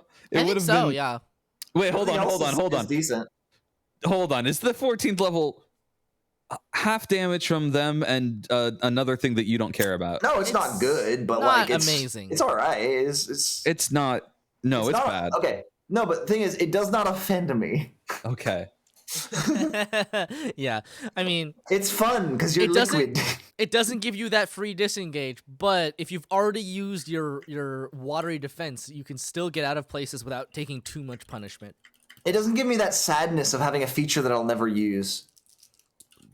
Like the first level feature. Yeah, like, do you know who would really like this 14th useless. level feature? Brendan would love this 14th level feature. Yeah. Brendan would love this 18th level feature because it means that attacks of opportunity could no longer crit him. Yeah. Nice, you're right. Brendan does get punished by... Also, resistance to all bludgeoning, piercing, slashing. All physical damage types is solid. Especially if you're squishy and you don't really want to get hit by those things. And when you do, which is pretty inevitable. Especially because, like, the thing is that one of the most sort of eminent dangers as a caster is obviously being locked down and, like, you know, beat the shit out of, right? But it's also just, like, ranged characters that can just, like, snipe you. I guess so. Range. So, I mean, if we had to rank this, the problem is from level 1 through 5, you basically have nothing, and level 1 through 13, you have a feature that you use once. You save yourself from one attack and skedaddle. I wouldn't say that you have nothing, right? I would. Like, you have I think like 1.35 times the effectiveness. If for nothing else, then no way. What, your lightning damage can apply your charisma mod to one creature, right? Like, this is literally after you've had to cantrip them. Yeah, you use a sorcery point and you can do extra damage, right? 2 sorcery points. Two sorcery points. Okay, it's not that efficient, but like, you know, the psychic strike, the 6th level feature, we thought was like okay. What lightning spell are you single? Dan target? thought it was. What lightning spell are you using to deal single target burst damage? There's one threat that you want to take out because that's what this feature is for. Because it only does damage to one target. Okay, you say that, but like, you can still lightning bolt a single target. It's still an efficient use of spell slots. Is that worth it? Is that worth it? I'm not sure. 5 damage. It's well, I mean, to be honest, if there's a thing that you want to kill, and if there's multiple things you want to kill, and you're gonna lightning bolt them, you probably would just then quicken a cantrip first. Or vice versa. And so you might as well just do and hope that the cantrip hits, so you get an extra 5 damage on your lightning bolt, or 2 or 3 damage if they succeed. Yeah, like exactly. It's a small damage. It's not nothing, but there's no way you can call this 1.35 sorcerers. This is like 1.08 sorcerers. Or you can reduce their speed by 15, which is not the worst, but I grant you it is. But you would have to hit them with a spell that already deals cold damage. It deals cold damage, yeah. It doesn't have to already reduce it, but you hit them with the cantrip and then hit them with cold damage of some kind. I mean, obviously, it's not super. Okay, I will say it is not super efficient, but you can also use the meta magic to transform damage types. That's a good way to use it now. That's actually a buff to this. Because can you do that and quicken? Because I think you can only use 1 meta magic per spellcast, unless there's an exception. I think it depends. Or you start with the quicken cantrip, then you meta magic your normal actioned. Normal spell. Yeah. So there's a lot of sort of variations. A little more risky because you might waste, but it's not a big deal. It's 3 sorcery points for. But then you can utilize some powerful single target spell and turn them into lightning, and then get 5 more damage. But really, the cold damage is better. If there's a boss monster you want to be movement speed, and your entire party wants to kite them for some reason, and you have no meleeers, that's good. Yeah, kite cheese is real. It can hurt you. We've never done it in our party, actually. It is funny to me that we've never done it because I've always thought about it. My party, like my players, have done it to a giant. I told you guys about that. Yeah, they kited the shit out of it. Well, giants can throw rocks though. Yeah, but they could throw 1 rock as opposed to hitting with their mace twice. That's very fair. All right, what do we think about this one? This first level feature is not amazing, but it's not amazing. I don't think it's nothing though. It's not nothing, but it's below average. It's not nothing. Okay, what do we think? It's annoying. It's annoying, is true. It is annoying. Look at the tier list. Is this better than Runechild? I was about to ask that. Is it better than Draconic? Runechilds aren't. Draconic is more simple to look at. It is. But Rune Child's our best one on that. Okay. I know, but it's fucking complicated. Okay, you're right. Is it complicated? Just look at Draconic first, then we can look at Rune Child. We'll look at Draconic.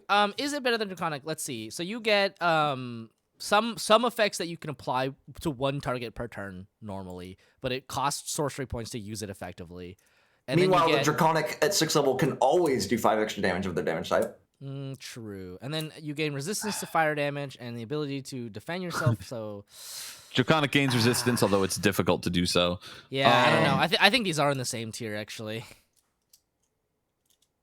And then, wow, we've lost our F. And late game, they kind of scale the same way too. Yeah, that's true. Yeah. I mean, they're really about the same power. Yeah, I think you're right. Let me just plop it in there.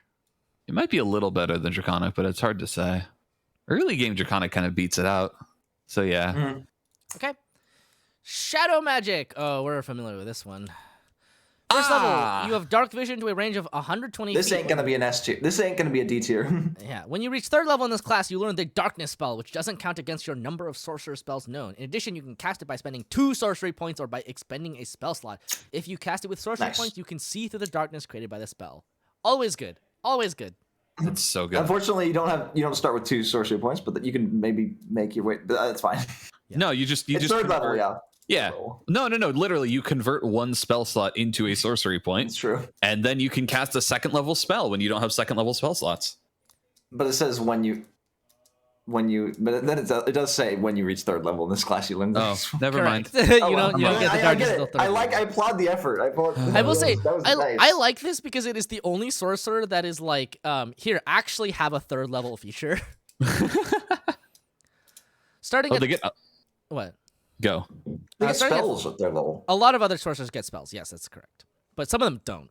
Starting at 1st level... all sorcerers get 2nd level spells at 3rd level. Oh, no, I know. I'm just saying that you Most get... full casters don't give features on those odd levels. No, I know. But this one does give you a feature, is what I'm saying. Yeah. Because it gives you special darkness. Yeah, special darkness, yeah. You exist... I've never seen Maz use this one, by the way. Starting Wait, at what first... is this? The Maz only ever uses half their features. Definitely. Starting at 1st level, your existence in a twilight state, which is life and death, makes you difficult to defeat. It's okay, they use the puppy a lot, and that's the one that matters. When damage reduces you to 0 hit points, you can make a charisma saving throw of DC 5 plus the damage taken. On a success, you instead drop to 1 hit point. What? No, they've used this. This one? I think. Yes, they always ask it. Yeah. Okay. Because at higher levels, it's rough because the DC is 5 plus damage taken. Yeah. Let's see. You can't use this feature if you're reduced to 0 by radiant or critical hit. And then it's just going down features don't happen very often. That's true. At 6th level, you gain the ability to call forth a howling creature of darkness to harass your foes. As a bonus action, you can spend 3 sorcery points to summon a Hound of Ill Omen to target 1 creature within 120 feet of you. The Hound uses the Dire Wolf statistics with the following changes. The Hound is medium, not large. It counts as a monstrosity, not a beast. It appears with a number of temporary hit points equal to half your sorcerer level. It can move through other creatures and objects as if they were difficult terrain. It takes 5 force damage if it ends its turn inside an object. At the start of its turn, the Hound automatically knows its target's location. If the target was hidden, it is no longer hidden from the Hound. The Hound appears in an unoccupied space of your choice within 30 feet of the target. Roll initiative for the Hound. On its turn, it can move only toward its target by the most direct route, and it can use its action only to attack its target. The Hound can make opportunity attacks, but only against its target. Additionally, while the Hound is within 5 feet of the target has disadvantage on saving throws against any spell you cast. The Hound disappears if it is reduced to 0 hit points. If its target is reduced to 0 hit points, or after 5 minutes. Okay. So, we know it's a fairly weak puppy, but like at early levels that adds up damage. It's good, but we've noticed that the main use of this feature is the disadvantage on saving throws. Yeah, that's always good. Yep, there's a meta magic that does it, but this one's cheaper, albeit slightly clunkier, and it saves you. There's a meta magic that makes people have disadvantage. It does on a per spell basis. It's like and this 3 spell points for many spells. Isn't it like 3 sorcery points? It might be the same cost actually. Yeah. But this one, the puppy stays up, and every turn you get to do it. Exactly. Correct. Assuming the puppy survives, there's a caveat, but yes, exactly. Yeah. The puppy is not immune to your AoEs.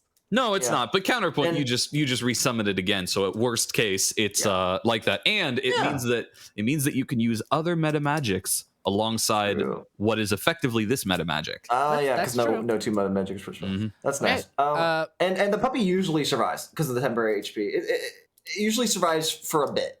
It survives at higher the levels, amount it of doesn't. time you'll probably need it, right? At very high levels of play, round. it does not survive. Okay. 14th level, you gain the ability to step from one shadow into another when you are in dim light or darkness. As a bonus action, you can teleport up to 120 feet to an unoccupied space. You can see that is also in dim light or darkness. Oh, has Mad used that one? Well, we never maybe established light rules. That's sort of the problem. I don't know always the problem. I don't know if anyone's ever asked me. True. There's dim light. Most of hell is pretty dim and like moody. Starting at 18th fire. level, you can spend 6 sorcery points as a bonus action to transform yourself into a shadowy form. In this form, you have resistance to all damage except force and radiant. You can move through other creatures and objects as if they were difficult terrain. You take 5 force damage if you end inside an object. You remain in this form for 1 minute. It ends early if you are incapacitated, if you die, or if you dismiss it as a bonus action. Yeah. Okay. I think the main strength of this feature definitely comes from Damage resistance. the darkness shenanigans. Oh, yes. Correct. Yeah, the Eyes of the Dark at 3rd level, really good. Yeah. It really makes it hard for enemies to get to you and attack you and hurt you. And you have no problem hitting them. Unfortunately, it does use an action, so... It takes an action, which doesn't matter too much if you're a sorcerer. No, it does matter in this case. Why? I think you can't meta magic it because you're casting it with sorcery points. Well, Maybe you that's just do not that true. and then bonus action your normal spell. Yeah, you're right. It's fine. Because yeah, it's expensive, but it's fine. The strength of the grave is it's all right. You get up once. Yeah, it's fine. To clarify on you just darkness, have a bit more health. when you're in darkness and you can see them and they can't see you, and you can just plop this darkness on you. By the way, it doesn't have to be on the enemy. Either way works. This is basically like Bangalore smoking. Let them finish. Yeah. Because of exactly, Mads. It's not good in that. However, Mads, it can be used defensively. If you plop it on you, you have advantage against all targets that can't see you through the darkness. Also, people can't. And they have disadvantage against you on all attacks. Most spells rely on line of sight, also, so you can't be targeted by spells. Yeah, You could target them. In fact, with darkness, if you position it correctly, people can't even fireball you because they can't choose a point they can't see. Really? Yeah. Yeah. I guess that does make sense. Huh. They can cast it next to it and still hit you with it, though. Right, but if you depending on where you're positioned, you can make it so that you aren't covered. Nice. Right.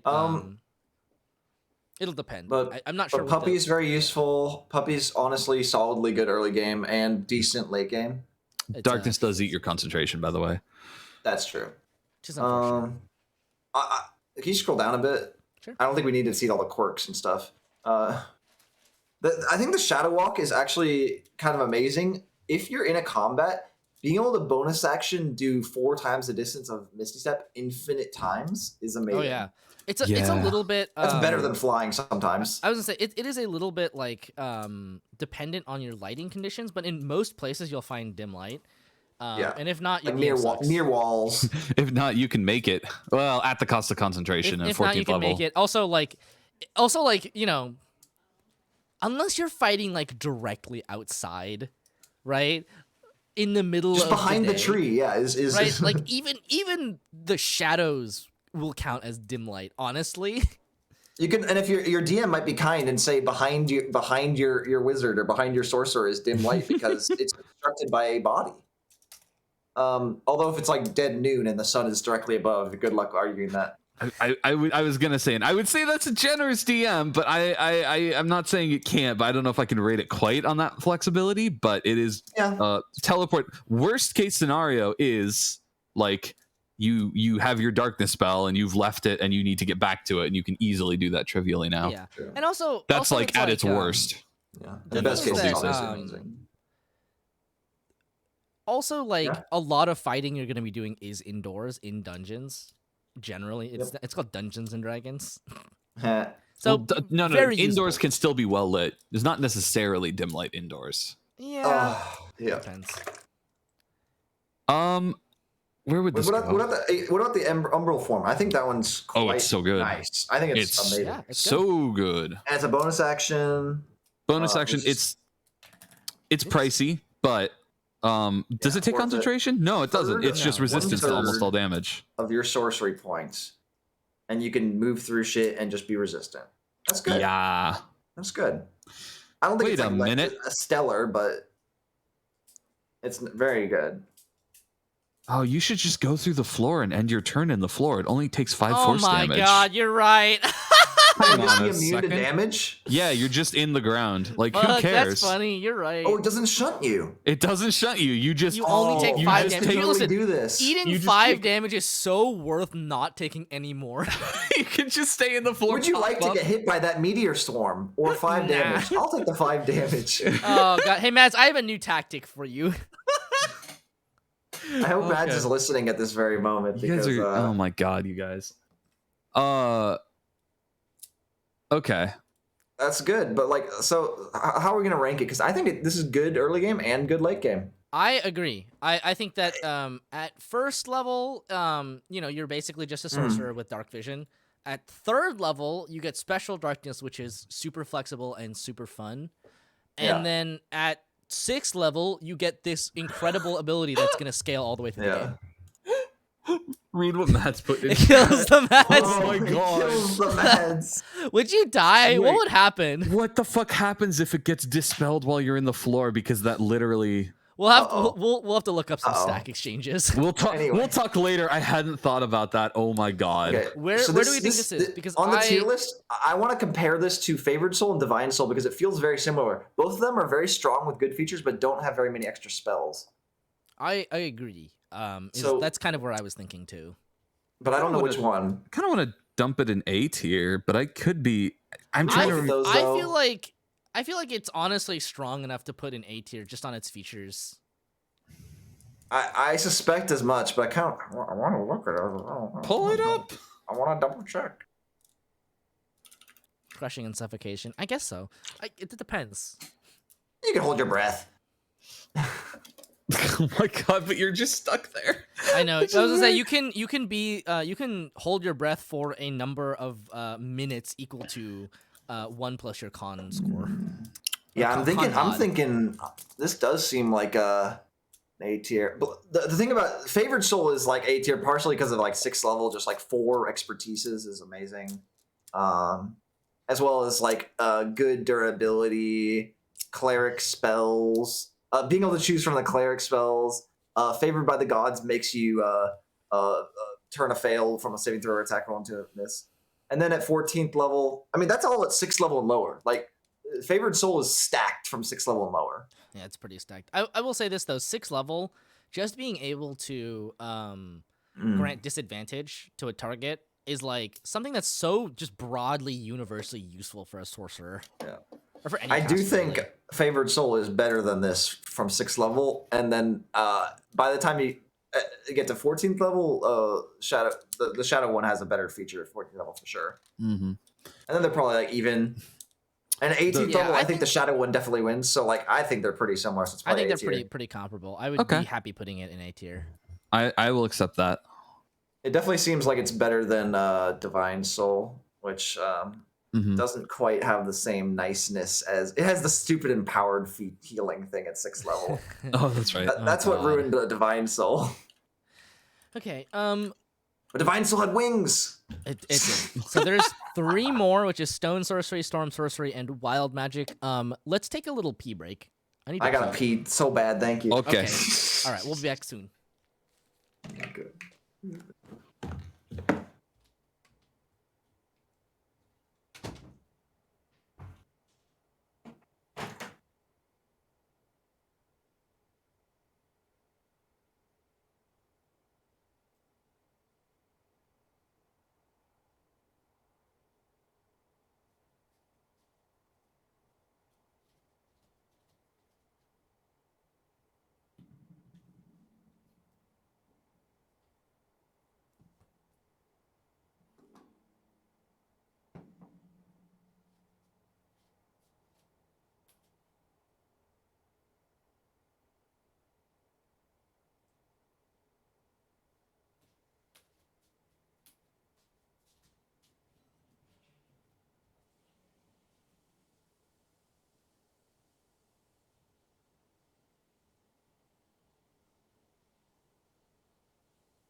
Okay.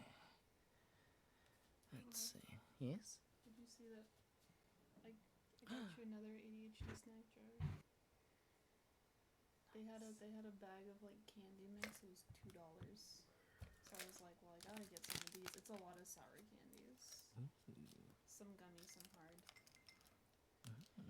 Some sweet tarts, some lemon heads, some melon. I saw your jar was looking a little low. It is. Running low on them smog balls. Yeah. There's more of these in the snack cupboard in the thing. Also, I got popsicle thingies. I'm back. I think I'm alone in that, though.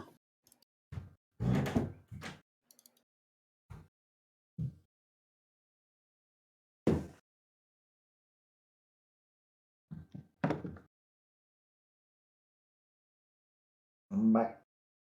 Hello. Hello.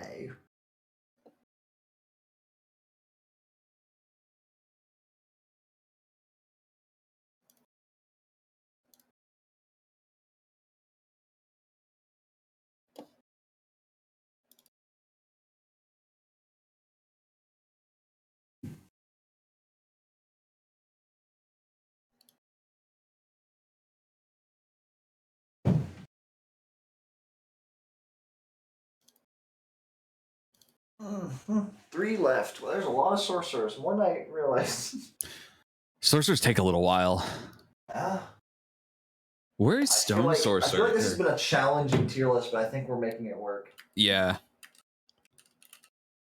It has been a hard tier list. Difficult to evaluate. This really doesn't bode well for the Wizard tier list, I gotta say. That one might watch that one be like a 3-week affair.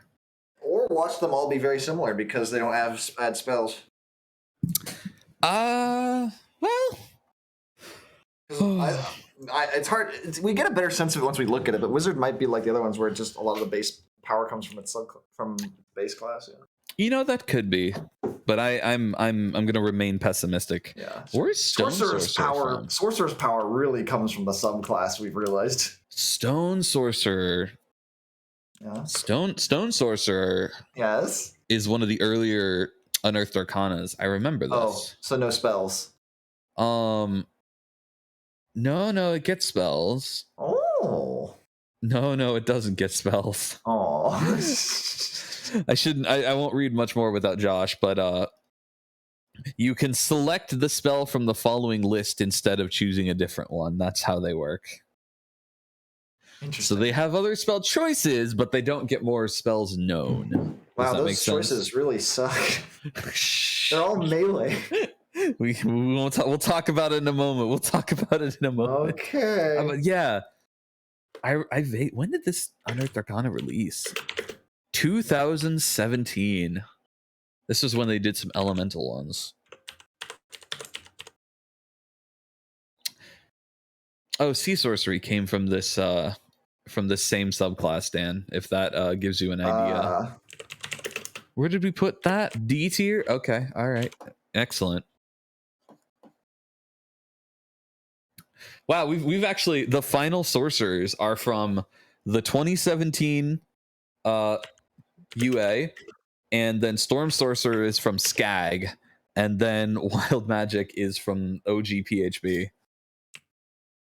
So the final 3 sorcerers are all really they're all old. Stone Sorcery is from an Unearthed Arcana that came out in 2017. Oh my god, they had 28? Holy shit. Yeah, it's early. And then Storm Sorcery is in Skag. And then Wild Magic is base game. All right, cool. Let's get to it. Are you ready? Yeah, I think we're all here. All right.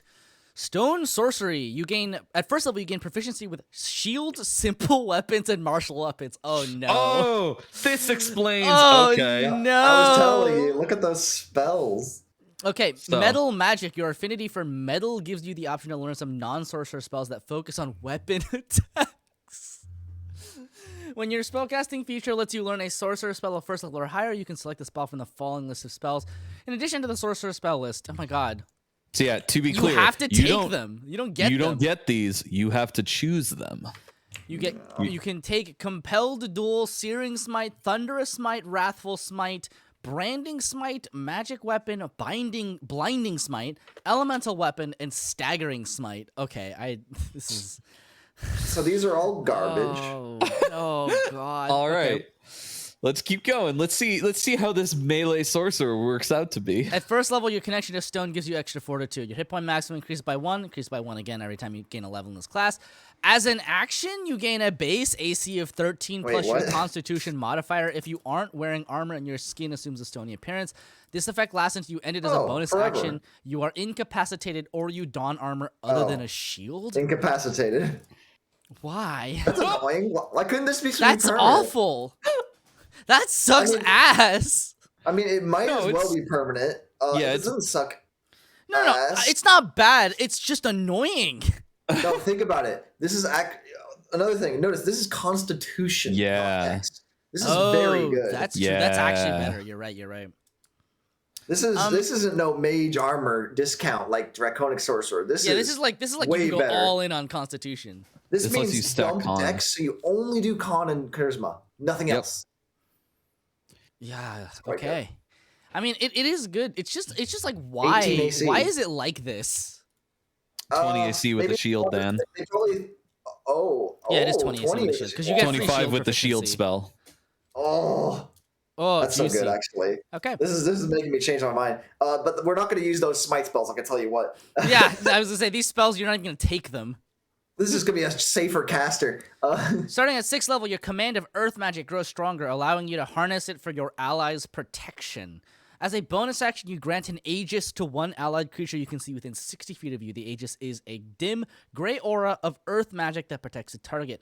Any bludgeoning, piercing, or slashing damage the target takes is reduced by 2 plus your sorcerer level divided by 4. Fuck you. Wait, what? wait. So if they take 10 damage, then What level are you? 6th 6. level. Wow, fuck you. First of all, they don't tell you whether to round it up or down, so we have to Yeah, assume I don't know where the down. parentheses you have to are. round down. What is our order of operations here? Wait, hang on. I think it's sorcerer level divided so by it's 4. your sorcerer level divided by 4. Okay. And then so, plus 2. So round down, so that's a 1. So it's reduced by 3 damage. So instead of taking 10 damage, you take 7. Oh, good. Great. It lasts for a minute. It takes a Then bonus 8th level, action. that goes up to 4 damage reduction. I Ugh. mean, making your barbarian reduce all their damage taken by 3 to 4 and eventually more. That's really good. But like, But why on is it someone divided that's by not a barbarian? 4? That's not very good. Okay, so this is the thing, right? Is that they should have this shows you how old this is. They should have just added a proficiency bonus. Yes. Yeah, you're right. Actually, Yes. It Might scales as well have almost been. exactly the same way. at Uh, 20th level, this would have been 7, and with proficiency bonus, it'd be 8. It's pretty much the same. yep. And they could have just made the How clunky. one. Yeah. Anyway, Mhm. in addition, when a creature you can see within 60 feet of you hits the protected target with a melee attack, you can use your reaction to teleport to an unoccupied space you can see within Wow. 5 feet of the attacker, just like, I heard you were talking shit. Hello. You can teleport only if you and the attacker are on the same surface. Okay. Weird. You can What then does make that mean? it means that you have to have like connected to them, right? It's a stone sorcerer. I'm picturing you go through the You, ground. like, go through the ground. Yeah. You Oh my can God, then the make melee one attack. melee weapon attack against the attacker. If the attack hits, it I deals an actually love extra this. 1d10 force Oh, this is damage. amazing. This extra damage increases to 2d10 at 11th and 3d10 at 17. You're gonna dump strength and dex, but you might as well, I guess. But you Like- probably won't choose to teleport. Why would you ever want to teleport toward the attacker as a sorcerer? Because This is Please. awful. You'd never The only do reason I this. can think you would do that is if there happen to be more attackers where you're standing. Yeah. Right, exactly. Mm-hmm. God, yeah, this isn't quite your role now, is it? But I guess you can reduce the damage taken by a person. I actually think your barbarian is gonna fucking love you if you have a barbarian. Probably, but you don't always have one. You don't always have one, but like being able to. There's no minimum. There's no minimums of one. Yeah, being able to ward for free is nice.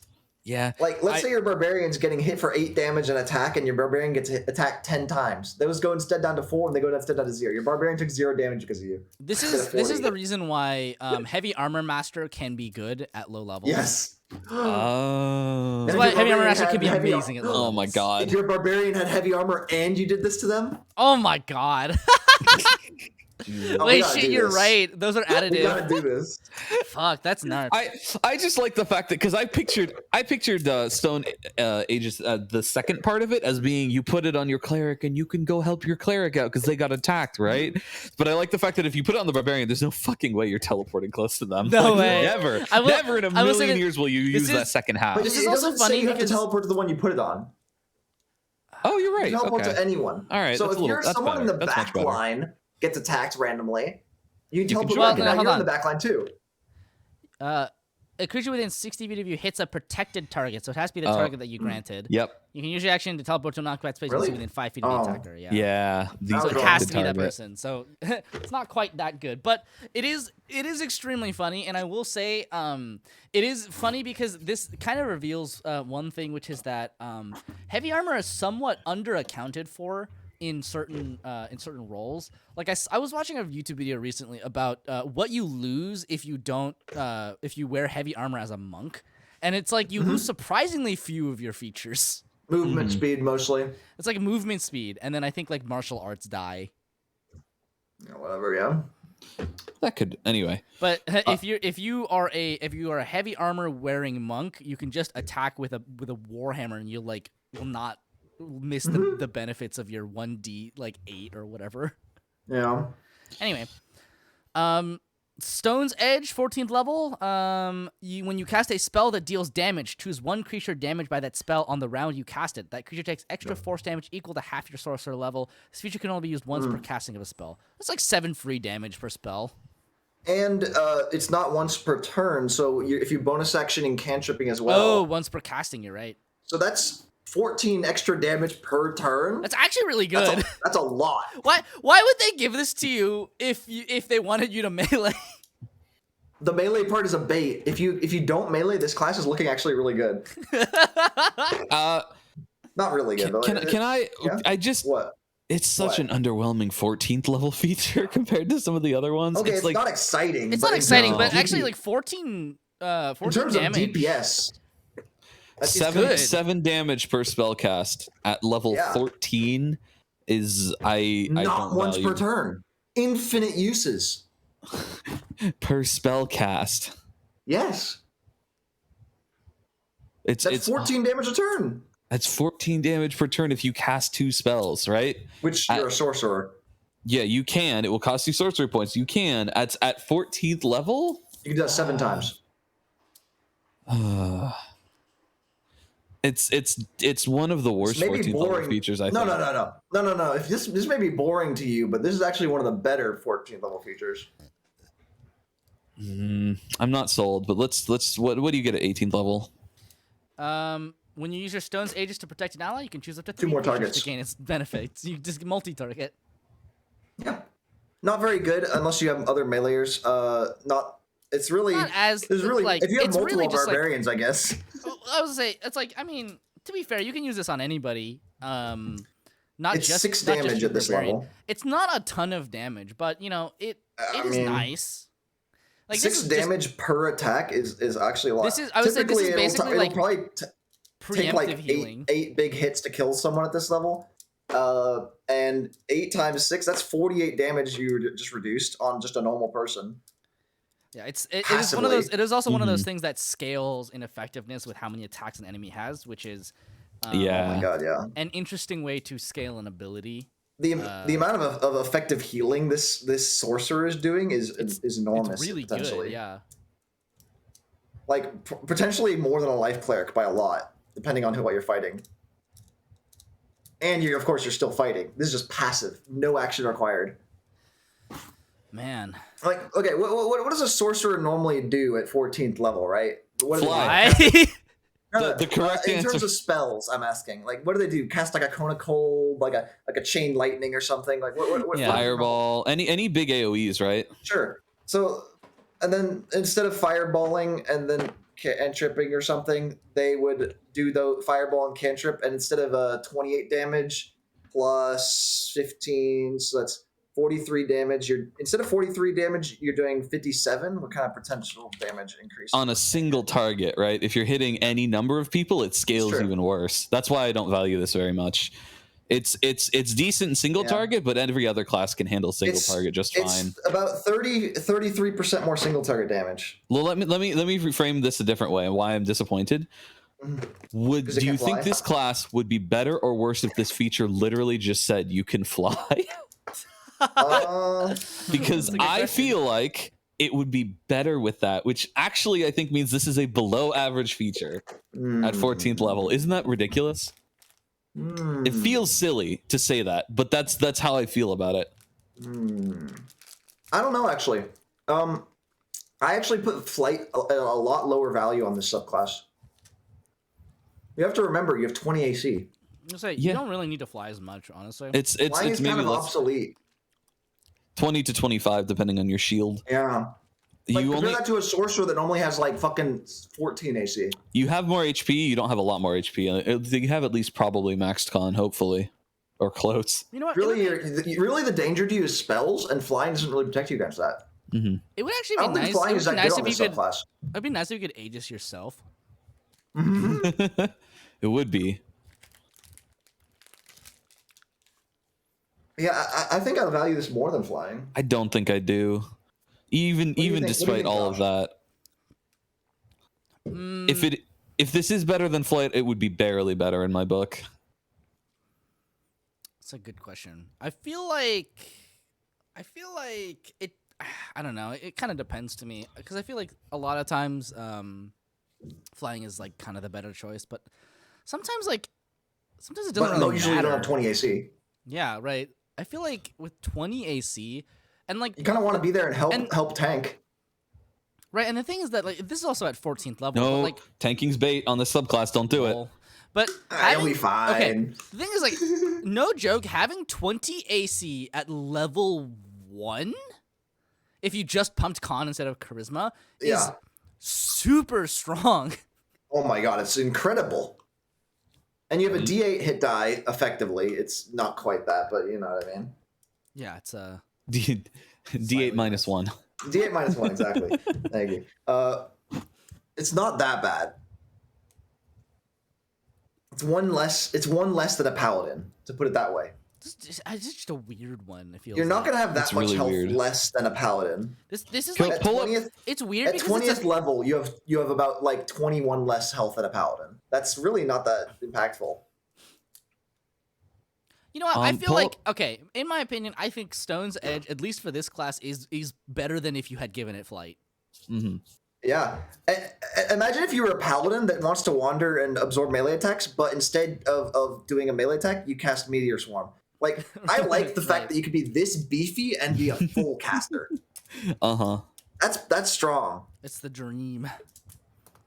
That's how I played. In our wizard only campaign, I was beefy with full caster abilities. Yeah, and that's why Blade Singer is considered good. Yeah. It's for very similar reasons. So you know what, you definitely have me there.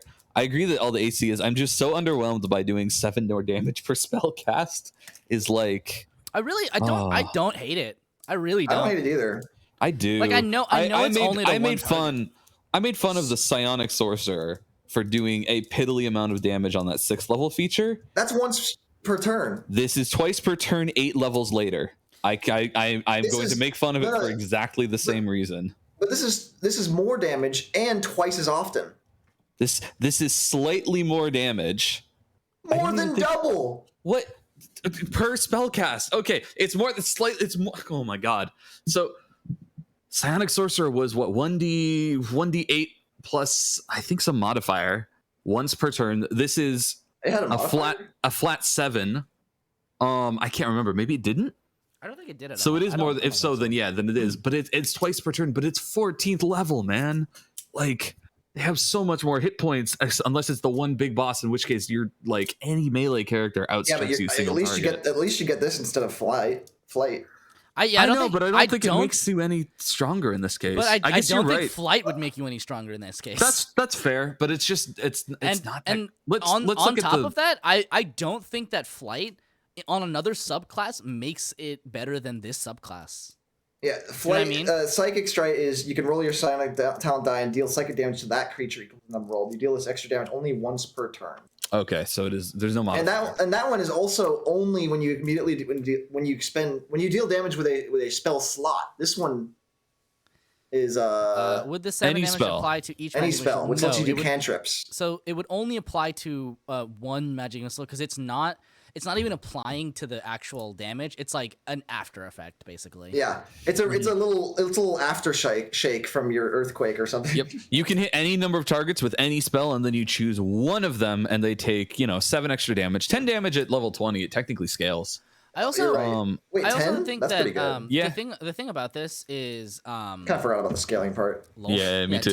10 damage, which is 20 damage in a turn, and then also If you're being optimal, even though it's single target, like oftentimes you kind of only want to apply the damage to a single target anyway, or like you wouldn't really miss out that much on a obviously it's if you're focus firing. but like for the focus fire, I would rather have this than have something that is like 2 damage to everybody around me. Agreed. Hard agree. I think that ability would be awful. But where does that put this? Yeah. I think this is it's funny actually because kinda they nuts. give you all this like melee crap, and then they just doesn't matter. You're not gonna. I do it. know. We're not even evaluating. But like even without that stuff, you kind of get a full feature list. Pull up the tier list. Let's see. Yeah. Okay, I don't think that this is A tier. No. Why not? What do you mean? Why not? I'm Get outta here. I'm asking for you to justify it. It does not. It realistically does not get any other spells, and this is only a list that you can choose from anyway, so it doesn't fucking matter. I'm not even looking at that. Yeah. Yeah, like obviously 20 AC is like super good. I would rank that above being able to disengage freely. It's not quite as punishing because you're a sorcerer, but I do want to bring up you have 20 AC unless you're ever knocked out, in which case your AC drops back down to 10 plus dex. 10 That plus does dex lit- plus that 2 does because you're make me- wielding a shield. Plus the 2 from the shield, which is really bad. And So you're probably gonna be at like 10 minus 1 plus 2. yeah, it's not going to be pretty if you ever go down. You're in danger. Or not so even if you it's go like- down, it's when you get incapacitated. Oh shit, you're right. There are other effects that can Yeah. Oh, They're not super common, but it happens. but it They are. can. Yeah, I Now- can't. I cannot see this being lower than B. I kind of agree. Yeah, it's better than Phoenix. It's easily better than Phoenix. Oh yeah, and like, I think if you are in a party without a barbarian, this is like as good as Divine Soul in my opinion. Maybe slightly worse than Divine Soul. I think it's. But if Yeah, you're in a I party think with a if you- barbarian, you if are you were- effectively more than doubling the health of your barbarian. Right, if you were looking at just kind of sheer efficacy on on a numbers basis of being able to just ward one person to take a bit of less damage every time they get attacked, I think especially at lower levels that's super worth Oh my having. God. And I think Like it's let's say actually 30 it is- goblins attack you yeah, I was for literally 5 gonna say, damage each. if 30 your goblins barbarian attack you took for 0 5 damage from 30 5 attacks. each, right? It's like actually way better than healing. Oh my god, so much better. You can mitigate like 200 damage at low levels, and like it's like what? Infinite. It's like no, it doesn't reduce it to 1. It reduces it to 0. The potential on this is amazing, but you need a barbarian to really optimize it. I know that's the problem. That's why because you can't always count on that, but it would still be Can't decent on always a count front on that, line. but I will say barbarians think are you're a not very picking- common class. I think you're not picking this subclass if you don't have a barbarian in your party. I think that's also probably true. I think you're probably right. I don't know if that can play I don't know how much to weight that in the tier But ranking is my I would, thing. I would think also I say could this. I don't think every most- game is going to have a barbarian, but I do think that most games are going to have a barbarian. Mm-hmm. I think it's a really, really common class. And this is like one of those weird meta things. But barbarians are also super common because they're really easy to play. So a lot of times people get saddled with barbarians if they're like, I've never played D&D before. How do you play D&D? And your DM just is like, okay, cool. Here's Ragnar the Barbarian. He just yells really loudly and takes less damage. Have at it. I think it's common enough, and also factoring the fact that a lot of people probably won't pick the subclass unless there already is a barbarian, that we can probably evaluate this as if you have a barbarian in your party, just for like fairness and optimization. I think that's fair because it's not an outlandish like it's not like your party has to be made of like 4 bards, right? It's like have one barbarian, which is a common class. I really want to play this now, actually. And like and here's the other thing, right? Is that we rate a lot of classes based on what their optimal effectiveness would be. Like for instance, like taking the sharpshooter feat, right? So I think it's not unfair to consider just having a barbarian in your party for this. I just thought of it, and then this would have been perfect as a support sorcerer in that party where everyone took heavy armor master. Oh my god, I was just thinking about that. Fucking and then like everyone at 18th level, like if you had like a fighter and like a paladin and a barbarian, and this sorcerer as your support. Okay, I will say it's not okay. Yeah, so that's the thing. Also, it's not even just a barbarian. Actually, if you can just stack this straight on top of anybody with heavy armor master, and like it's going to be effective still. You're right. Yeah, you don't even need a barbarian at that point. That's... You have to have any frontliner. For cases like the sharpshooter one, we evaluate it with it, and we also evaluate it without it, and we weight both of them. It's not a case we can't disregard. I thought we were evaluating as if we're playing them optimally. Not always. I think it depends. Because sometimes you have to build some niche build or something. Barbarian, however, is not niche. Yeah, I was gonna say. I mean, like there are cases where that applies, but I think in this case it's common enough to say it's appropriate. Well, then help me evaluate. If you don't have one, okay, how much value does this feature provide? I still think it provides like 70% of its efficacy. Then it's a solid feature, regardless. Yeah, it's good. It's if you have no meleeers. This is the thing, right? It's not a very good feature. Yeah, but I'm willing to evaluate it on the assumption there will be at least one melee class. That I will accept regardless. Right, it would be abnormal to have a party that does not have a melee. Hey guys, I'm playing my stone sword. What are y'all playing? Wizard. I mean, at that point though, you're 4 wizards, so you don't need anything else. Yeah, that's true. Does it hit A? Well, I think if I had to look at this without a barbarian, I think it's actually slightly worse than Divine Soul, but with a barbarian, it's better than Divine Soul. I'm in the same boat. I think I agree. Compare it to Shadow Magic. That's where I'm at. Which one provides more power to the party? Like, which one makes your party stronger? Shadow Magic or this? Shadow Magic is a fairly selfish build because Shadow Magic is disadvantage on you. Advantage for you, everyone else. You're part of the party.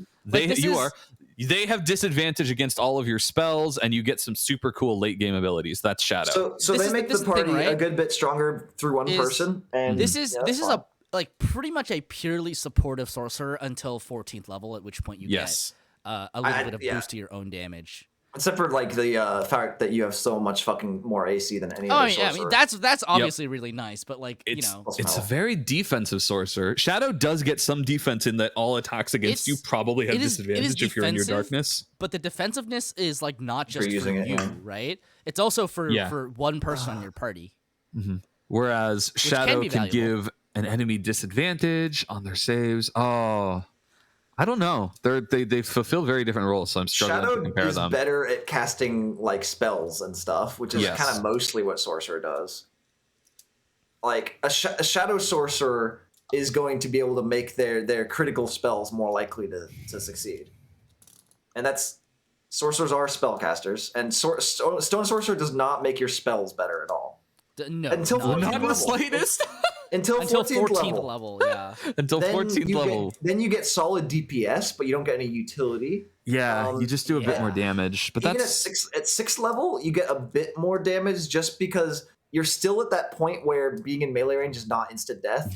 So you can occasionally do a teleport with some bullshit Thunder Smite. It's garbage, but it's something. It's theoretically don't even say the word Thunder Smite, but it's theoretically possible that you will be able to add like 1d10 plus charisma or dex to it. Oh god. In my it's kind an attack of eyes, on not your turn, so you could be wielding a greatsword just for fun. In my eyes, at 6th level, this feels on par with Shadow Magic. I feel like you would use them for fairly similar things. I feel like because the thing about Shadow Magic is that you can cast Darkness and it really will negate a lot of attacks to begin with. But Stone Sorcery is basically like, somebody's going to be eating those attacks, but you're going to be reducing the amount of damage. It's kind of like they're just two different ways of achieving the same thing. Yeah. Hey, another thing to keep into mind is Stone Aegis goes away when you're incapacitated, which sucks, obviously. Yeah. So you lose your AC and you lose the protection on your rubber. Okay, one thing I will say and one thing I will say that is a slight downside to Stone Sorcerer and maybe makes it worse than Shadow is that if you're lower on the initiative order than the enemies, you don't get to put your Stone Aegis on them first. And also, on the first your Barbarian might run off out of range of your Stone Aegis. No, you probably won't be out of range. It's still 60 feet. 60 still, feet, yeah. Turn order does matter. It does. The first turn, the enemies might get to you and start attacking before you get this up. Because it only lasts 1 minute. You can't pre-buff it easily. Yeah, that's a tough one. It's not a pre-buffing thing. But it is infinite uses. That's nice. It is. If they, to be fair, if they down your Barbarian or Frontliner in one turn, this probably wasn't going to save them. Okay, that's right. I mean, it depends. depends. You lose some effectiveness. Yeah, the value is a little. Oh, I'm so torn. Slightly reduced. Oh. I like that it's infinite uses. Yeah, it's a tough one. I mean, I think I am also slightly biased because I think I really like the flat damage reduction abilities in the game because I think they're kind of fun. They're fun, yeah. Maybe I'm biased too. They're fun in a special way, I think. Although to be fair, I do just remember that game that I ran in college that you've brought up a couple of times now, where it was just everybody was like a paladin or a fighter. Everybody had heavy armor master except for Jan.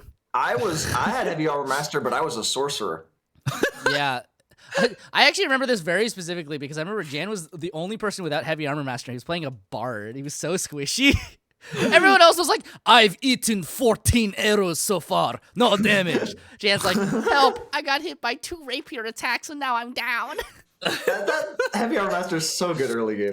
I can't believe I was a wild magic sorcerer, not a stone sorcerer. The Chad heavy armor master. Chad heavy armor master, yeah. Well, we have to make a decision at some point. I almost feel like it is either the lowest rung of A tier or the highest rung of B tier. Highest of B, I know. I agree. It's a tough one. Oh no, we all agree with where it should go, but we have to pick one. I know. Where does it fall exactly? I feel like it's definitely better than Divine Soul just because like we might have to put it in the top of B tier just because of if it gets incapacitated. Yeah, no, you're right. I agree. That's just a critical weakness of it, and you are more likely to get incapacitated because if you're not flying. So, okay, baby, let's go. Storm Sorcerer. You can speak, but read, I still and definitely write. Want to play it. Primordial. I know it seems fun actually. Knowing that, I also just like barrier classes. I think because you're gonna feel so much satisfaction every single time your tank gets hit. Yes, true. You're like, absolutely. Yes, I did this. Unparalleled.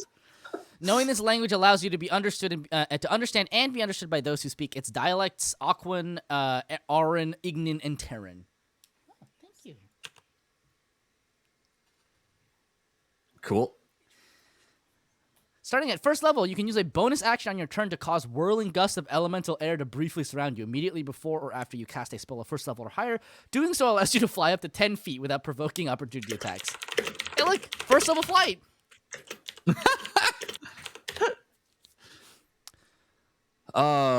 This is just a get out of jail free card, kind of. Those are good on sorcerers. Especially sorcerers. And this is free, basically. It is, although it eats a bonus action, which is silly, but whatever. Yeah, but if you want to get away, you want to be using a bonus action anywhere. Let me read it again. You wouldn't mind. You cast a spell and then bonus action move 10 feet for free, and then you keep running. Okay. Heart of the I guess Storm. So. That's almost as. It's a little more clunky than the other one we saw, the dash skedaddle, but it's almost as good. Yeah, almost. And flight is nice. It lets you move 40 feet instead of 60, and you have to cast a spell. Also, at first level, you can just cast a spell outside of combat and hover 10 feet up to whatever you need to reach. 10 feet and then fall. Wait, but when do you fall? It's probably at the end of the turn. I think at the end you of the turn, don't have hover. You got to maintain that flight. Doing so allows you to fly up to 10 feet. Oh, it doesn't say how long that lasts, so you probably just fall immediately. You just fall, you fall immediately, yeah. It's not that you get a flying speed. No, that comes at 18th. Yeah, I was saying, because if you did, you could hover, sort of. It's okay. Weird. It's complicated. But anyway, 10 feet on and 6 seconds is all you need to reach the top shelf of your spice cabinet. You just had to cast a thunder wave to do it. Destroy the shelf. Listen, you can cast any spell. You can cast Friends. Friend with shelf. Yeah, I was gonna say at that point though, you probably should just cast Friends on your local half orc and get them to pick up your shit for you. Anyway. And then after a minute, they're like, "I fucking hate you." At 6th level, you gain resistance to lightning and thunder damage. In addition, whenever you start casting a spell of 1st level or higher that deals lightning or thunder damage, stormy magic erupts from you. This eruption causes creatures of your choice that you can see within 10 feet of you to take lightning or thunder damage. It's the Pyromancer feature. Equal to half your sorcerer level. It's actually better than the Pyromancer feature, isn't it?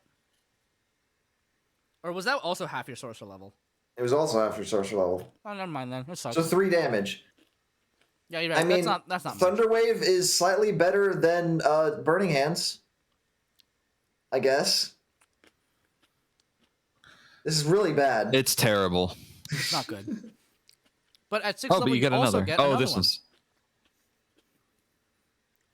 Sorry. You gain Go the ahead. ability to subtly control the weather. I'm sorry, I'm eating a hummus plate. Oh, you should have said that. Okay, I'll read it now. At 6th level, you gain the ability to subtly control the weather around you. If it's raining, you can use an action to cause the rain to stop falling in a 20-foot radius sphere centered on you. You can end this effect as a bonus action. If it's windy, you can use a bonus action each round to choose the direction that the wind blows in a 100-foot radius sphere centered on you.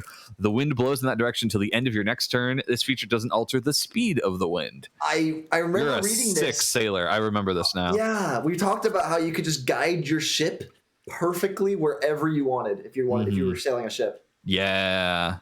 You could be the fastest sailor in the world.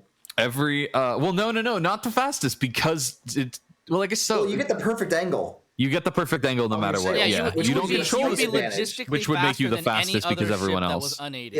Yeah, I follow. Unless they stay really close to you and are also in the radius. That's true. Hey, stop piggybacking. Get your own sorcerer. Oh, every good ship needs a storm sorcerer to guide it. I love the flavor of this. That's good. I like it. Leave it to you guys to find a way to use this ability. Well, it is. I mean, everything it's like fairly strong for what it is.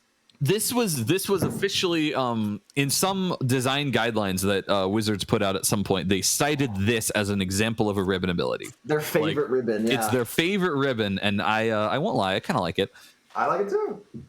Yeah. But it's a ribbon, and the other 6th level thing sucks. So what do they get at 14th level? Starting at 14th level, when you're hit by a melee attack, you can use your reaction to deal lightning damage to the attacker. It equals your sorcerer level. Wait a minute. They must make a. Wait a minute. Did Pyromancer just copy paste the damaging features from this thing? Yeah, but it's worse. But worse? No, literally, they also had the same 14th level feature. They really? And their 1st level feature was Heart of the Storm, but first level. If you'll recall, Pyromancer was part of the Kaladesh setting, which I believe is a plane shift Magic the Gathering crossover. That's right. And they always copy paste. They always copy paste. They always copy paste those. Yeah. They must make a strength saving throw against your save DC. On a failed save, the attacker is pushed in a straight line up to 20 feet away from you. That got slightly better, weirdly, except... That's true. The other one didn't push. That's when you're... Okay, that's actually, yeah, because I don't value dealing retributive damage very highly, but if you... Strength save is probably rough. And 14 is decently high. 20 feet is about the amount you'd probably want. Yeah. Oh, it's slightly better than nothing. As a 14th level feature, this is not very good. Imagine just being flying and not being able to be meleeed. Yeah. Speaking of, at 18th level, you gain immunity to lightning and thunder damage, and you also gain a magical flying speed of 60 feet. As an action, you can reduce your flying speed to 30 feet for 1 hour and choose a number of creatures within 30 feet of you equal to 3 plus charisma. The chosen creatures gain a magical flying speed of 30 feet for 1 hour. Once you reduce your flying speed this way, you can't do so again until you finish a short or long rest. So, 1 hour, party gets fly speed. This is the best flight feature because your party gets it. Yeah. The most importantly, all your squishies. Yeah, exactly. Fucking lift all your clerics up, heli lift them out of there. Wouldn't it be so fun to just play a party and like to start the fight, just we go, and you just zoom at the enemy through the air? Yeah, and then you leave. And then you like, hey, come back. It takes an action, but you get slightly less punished for that as a sorcerer. God, yeah. I like it. Where does this rate? Hi, Keeters. So forced movement does not proc opportunity attacks. Correct. Yeah. I like it. I like their first level feature a lot. Their 6th level feature is bad. 14th level feature is pretty meh. And the 18th level feature is fun, but nothing out here is actually that strong. Yeah. No, I would not. I think the first level feature is arguably the strongest just for like getting you out of danger. You know what's for really how funny? early you get it, sorry. For how early you get it. It's really good for how early you get it. It feels like a Terraria ability. And you have infinite uses. It's not like number of times equal to your proficiency bonus, like some of those. You also get 0 new spells. Pull up the list. Where's the last subclass that gets spells? Is it Major Prismari? Yes. Wait, maybe? No, Major Prismari does not get spells. Shit. How would this rate against? In fact, Lunar Magic, Clockwork Soul, and Major Quandric, all 3 of them get spells. And they're all S tier. Favored Soul does not actually get spells. It gets to choose from cleric spells. Oh, I got you. One spell. Same with Divine Soul. I believe Aberrant Mind gets spells. Yeah, but they weren't very good. That's why it's B tier. Pretty bomb. But I think that's only 4 sorcerers that get spells. Interesting. Giant Soul gets spells. Giant Soul gets spells. Remember, they get like 3. Oh, they're not very good. They're terrible. What is Phoenix Sorcerer? I'm like looking at that C tier and Phoenix thinking, Sorcerer man, gets the mantle. The mantle.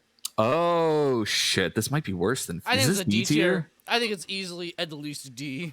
I think it has. Really? I don't think it. I don't think it could be F. Weirdly.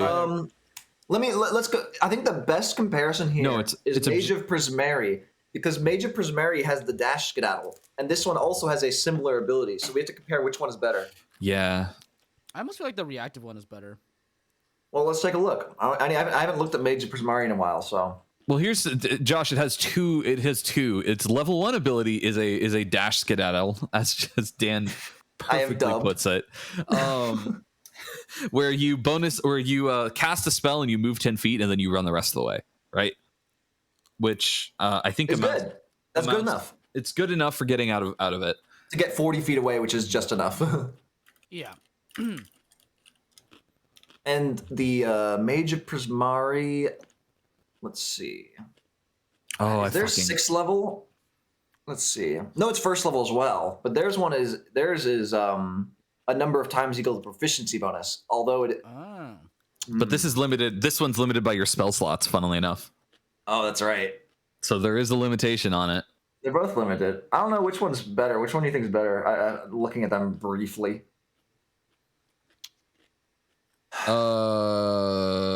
Prismari is slightly less clunky. It works against enemies with reach. And Prismari also gets 2 proficiencies. That's true. And what about 6th level? 6th level, you get a resistance to 1 damage, and then some artist. Oh, the second part was garbage. You just get resistance to 1's damage. That's all they get at 6th level. Resistance to 2 specific damages. They're okay. Equal power level. Yeah. At 6th level, and then at 10th level, this one gets Mage of Prismari gets like nothing. It's like really bad. 14th level, you mean? Yeah, sorry, 14th level. Oh, then they would choose the dex saving throws always roll as a 10 or higher. great. And this sorcerer at 14th level gets that. Maybe maybe you're right. I think this is weaker than Prismari. And then, but then at 18th level, Storm Sorcery gets better because they get the cool flight thing, and Major Prismari gets like a really, really garbage do 1d6 cold damage stupid feature. Do you think this is better or worse than Rune Child? I think this is in the same tier as Major Prismari, but slightly worse because it does catch up and become better than Major Prismari eventually. Josh brings up an interesting question that I'm loath to bring up, which is how does Rune Child compare to Mage of Prismari? Because now it's in our mind. Oh god. No, I don't want to touch Rune Child. I'm happy with it in D. Yeah, okay. Like Plop it and see. Let's subclass. Go. Wild Magic. Oh god. Okay. Where'd you put it? You went fast. I popped it in C right next to Major Prismari. Sure, that works. Is this? Well, actually, I feel slightly better. Is this better than Rune Child? Oh no. We've made maybe you made a mistake. Oh yes, okay, never mind. Because being able to dash skedaddle somewhat is way better than some stupid ass teleporty garbage. No, mind like 1d6 per sorcery point spent. Yes, yeah. Talk to each other. Something. That's whatever. Aberrant Mind. No, you're thinking of the wrong thing. No, wait, no, that's Psionic Soul. Rune Child does let you talk to each other telepathically. Nope, that's Psionic Soul. Psionic Soul. Rune Child is the Matt Mercer one with the runes that reduce damage by 1d6. Okay, let me think. What is a little bit of damage reduction versus skedaddling? Mm-hmm. I would rather skedaddle than the clunky damage, to be honest. Well, then we have but this does require you to do spell slots. Maybe not. Is Rune Child C tier? Have we made a mistake? Maybe Rune Child does have to be C tier. I would be willing to put it there, honestly. Yeah, I mean, and the other two. How does it compare to Draconic then again? We're back. Oh no. Yeah, I know. Shit.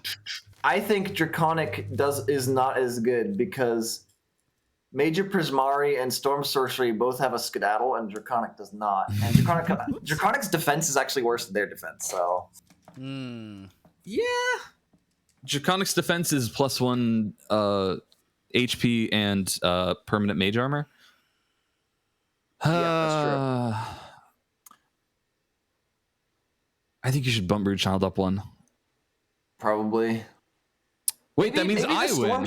Maybe the Storm Sorcery's skedaddle is actually really unreliable and it needs to go down as well. Would you dump Major Prismari down as well? No, I would say Major Prismari is more reliable. Because Major Prismari gets their proficiency, which is but they get Thunderlight Jaunt is really nice. Keeters brings up an interesting point, which is we could rate Wild Magic and then finish this up. Please. Yeah, that's a good call. That's a good call. We'll return. Okay. But you should put Rune Child up, right? Shouldn't you? Oh, yes. Yeah, I'm okay with that. Maybe we're gonna look at this again in a sec. I think Rune Child's defense is wildly better than Draconic. Okay, Wild Magic Surge. Oh god. Starting when you choose this origin at first level, your spellcasting can unleash surges of untamed magic once per turn. The DM can have you roll a d20 immediately. After you cast a sorcerer spell of first level or higher, if you roll a 1, roll on the Wild Magic Surge table to create a magical effect. If that effect is a spell, it is too wild to be affected by your meta magic, and if it normally requires concentration, it does not require a concentration. In this case, the spell lasts for its full duration. So by default, this is the worst class in the game. Yeah. By default, assuming the DM is sane, this is you get to roll in your Wild Magic Surge table once every 20 sorcerer spell slots used. Like every 20 times you have consumed a sorcerer spell slot, which is very rare. That's not happen very often. 20 spells. Yeah. So the next one though is where it actually happens is Tides of Chaos. You can starting at first level, you can. Yeah, go ahead. You can manipulate the forces of chaos to gain advantage on one attack roll, ability check, or saving throw. Once you do so, you must finish a long rest before you can use this feature again. Anytime before you regain the use of this feature, the DM can have you roll on the Wild Magic Surge table immediately after you cast a sorcerer spell of first level or higher. You then regain the use of this feature. Yeah, and I've played it so that the Wild Magic Surge just happens immediately. But the real way this should happen is just. So every time you cast a spell, and you roll in the surge. This is the great problem with this class. Is these two abilities, these two first level abilities that are reliant on one, a dice roll, or two, and then like both of them are reliant on your DM asking you to do this. Yeah. In I would say, even Bad being design. generous, I would say that your DM is going to remember about 30% of the time. You're gonna have to remind them. It's gonna be on you. Right, and you're gonna have to remind them, and you'll be like, "Hey, can I roll?" And like, the also, idea like, they of can having say no. The idea of them putting the design that they went with here being the DM can have you do this thing and giving no guidelines of when or why. They might never for the rest of the campaign. It's slightly confusing, and I don't understand. It's because they wrote this. This is a base subclass. That's why, right? Mm-hmm. It is written that way because they had no idea what the game would look like. How balanced or unbalanced this would be. Without embracing the fact that it's called Tides of Chaos and Wild Magic, it should be unbalanced and random. It's built in. You did this to yourself. Correct. So we're going to attempt to rate it despite the fact that there's a chance that you could have an unforgiving DM theoretically, but that would like just have you never use this and you would rarely get Wild Magic. This is where I'm at with this class. This is my estimation, right? Based on kind of what I vaguely understand about human behavior is I think this really, as a core mechanic of your class, it is 100% on you to badger your DM, and your DM's gonna hate you. But also, like, the thing about this is your DM can say no, and I think that's probably not like, I think it's not a, it's not gonna be common that you're gonna have like somebody who's like, no, you can't use your wild magic. But it's not unheard of, and I would even go as far as to say some people, like some DMs, mistaken though they might be, might think that it's just OP and that they shouldn't allow it every time you do any of these things, which sucks because it's a core mechanic of your class. Yeah. The subclass in the pre-release version of 5e. Yeah, I mean, it's very clearly written from before, you know. Especially, it's because Tides of Chaos is so strong, and you can't use Tides of Chaos again until you roll it. Until you use, yeah, exactly, right?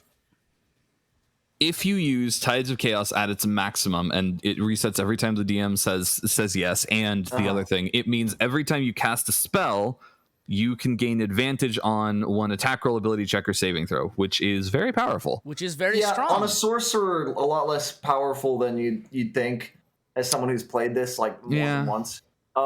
Because there's not a lot of attack rolls you want to do. The way you end up doing this is just advantaging your firebolt constantly. Mm-hmm. So all you had to do is take 1 level in Wild Magic Sorcerer and 19 levels in any ranged class as an elf, and then you just take Elf and Accuracy and go to town. Shut up. Anyway. So multiclassing does not exist?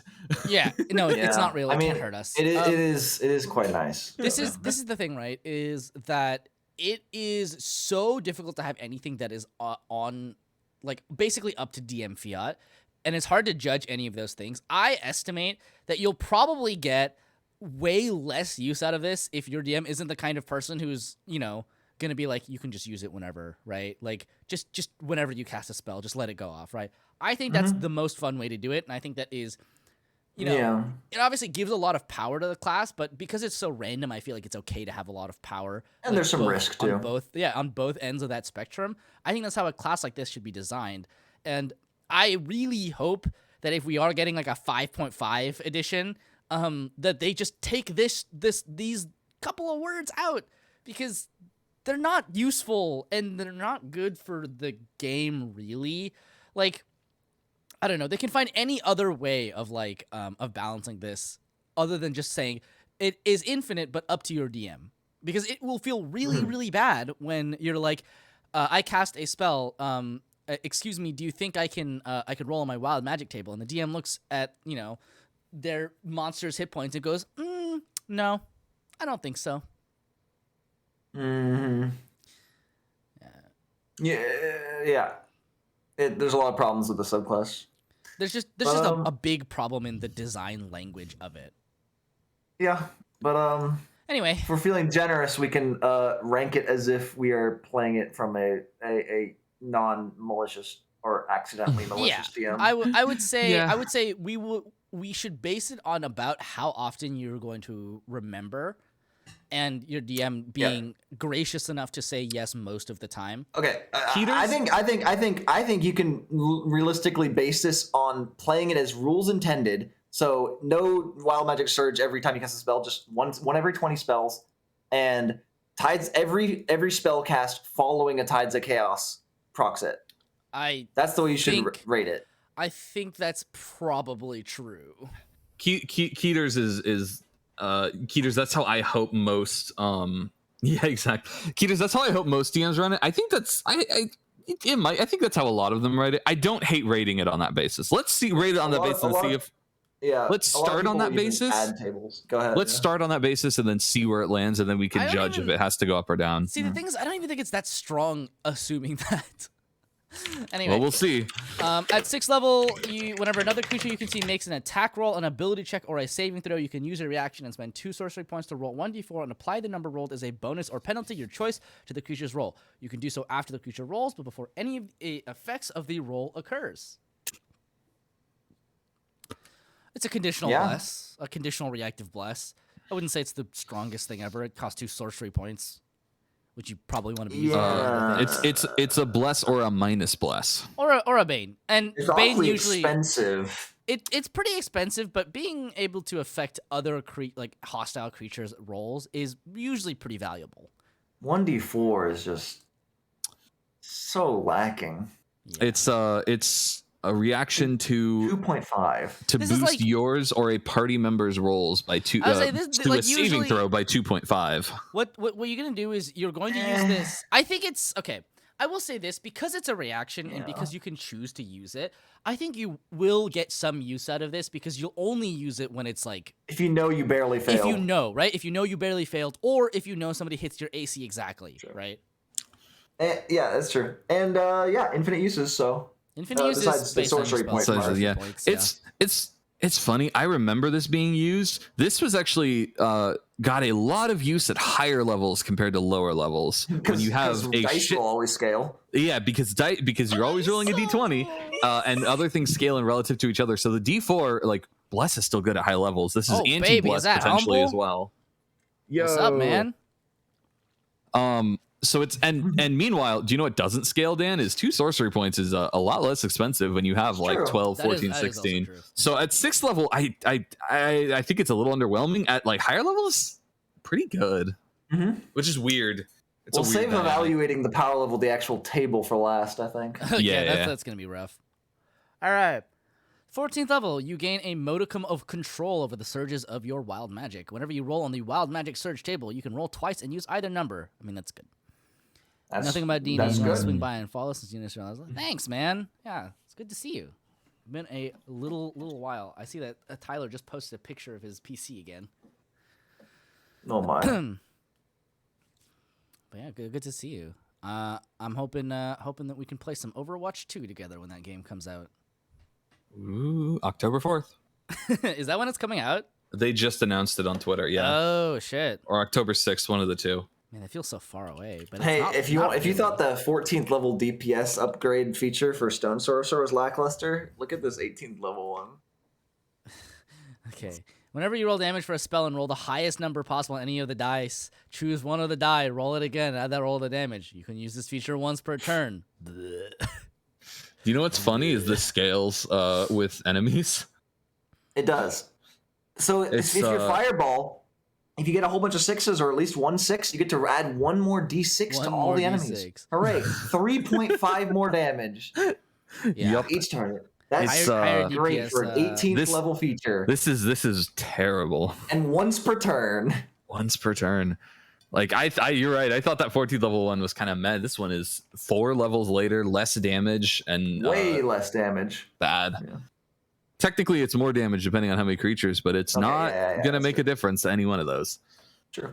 And then we have the table. I think I can evaluate it quickly, right? Can't we?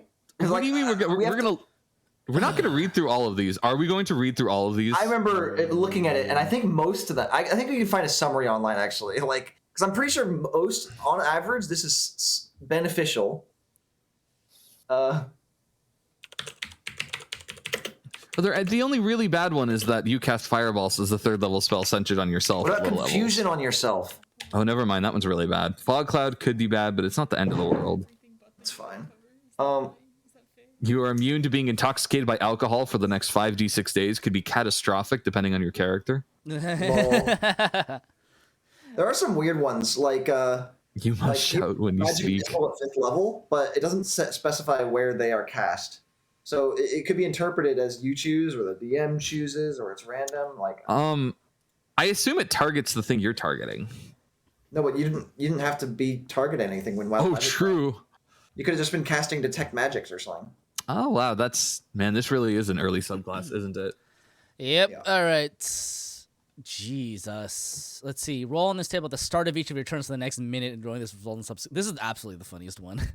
Yes, I agree. For the next minute, you can see any invisible creature. A Modron appears. You cast Fireball centered on yourself. That happened in my campaign recently. Magic missile. The Modron? We're all like, what the fuck is a Modron? I'm like, Oh, no. Give me a minute. It's just like a tiny creature, isn't it? Yeah, a little Christ. eyeball mechanical Yeah, monster. it's like a little droid they're boy all from the staring at it. mechanical plane.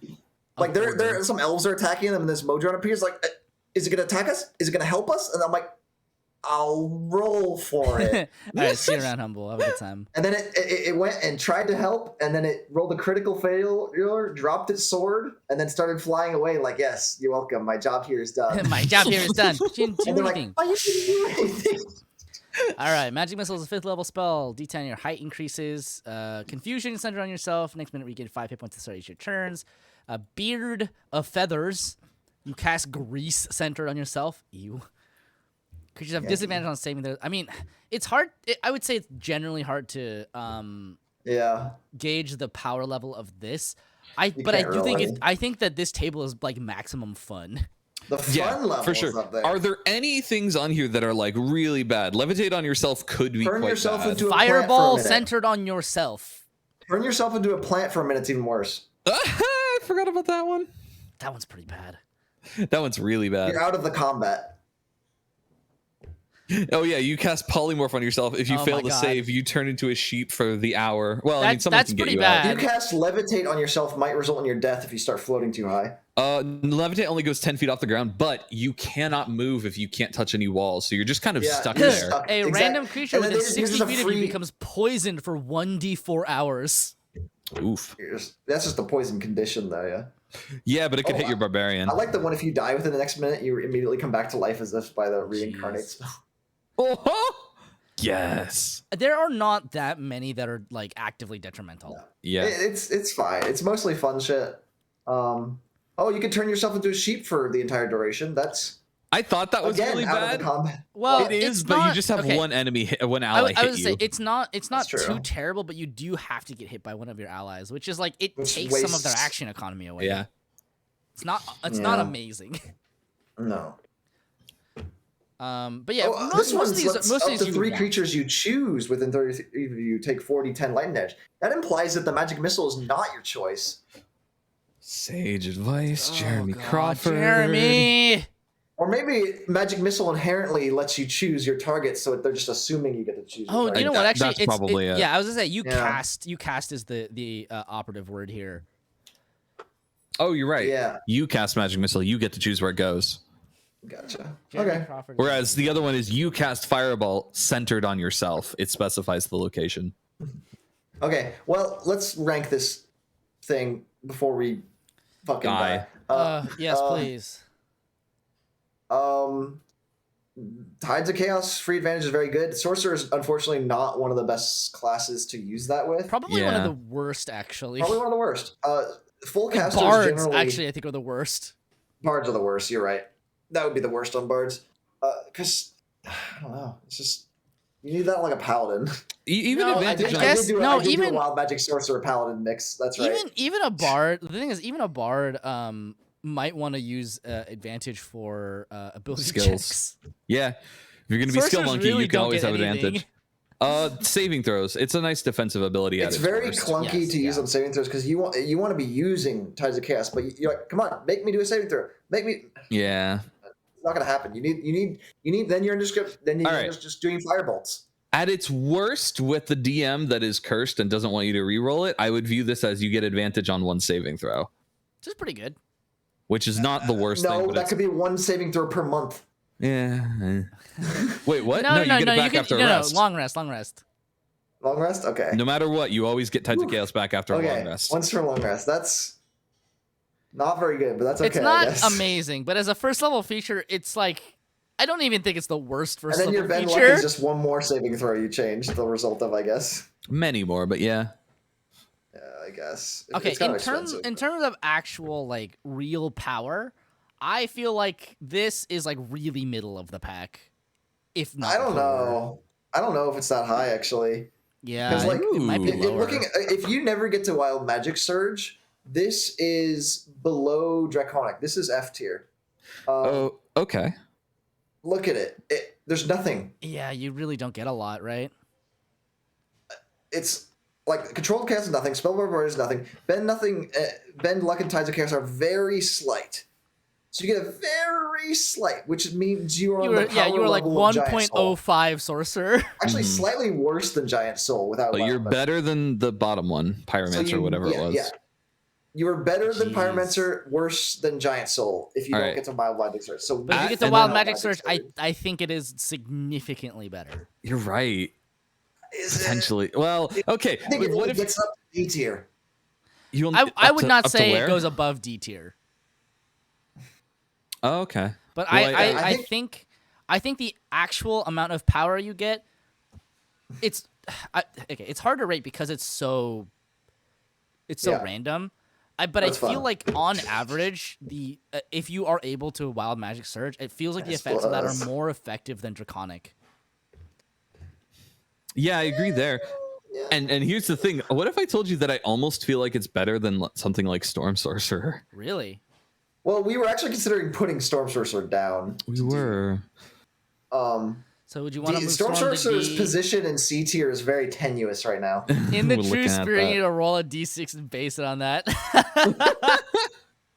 like I honestly, looking at Storm Sorcerer right now, it's so clunky to actually be able to get away from people that are in melee range of you, and you don't get to go as far.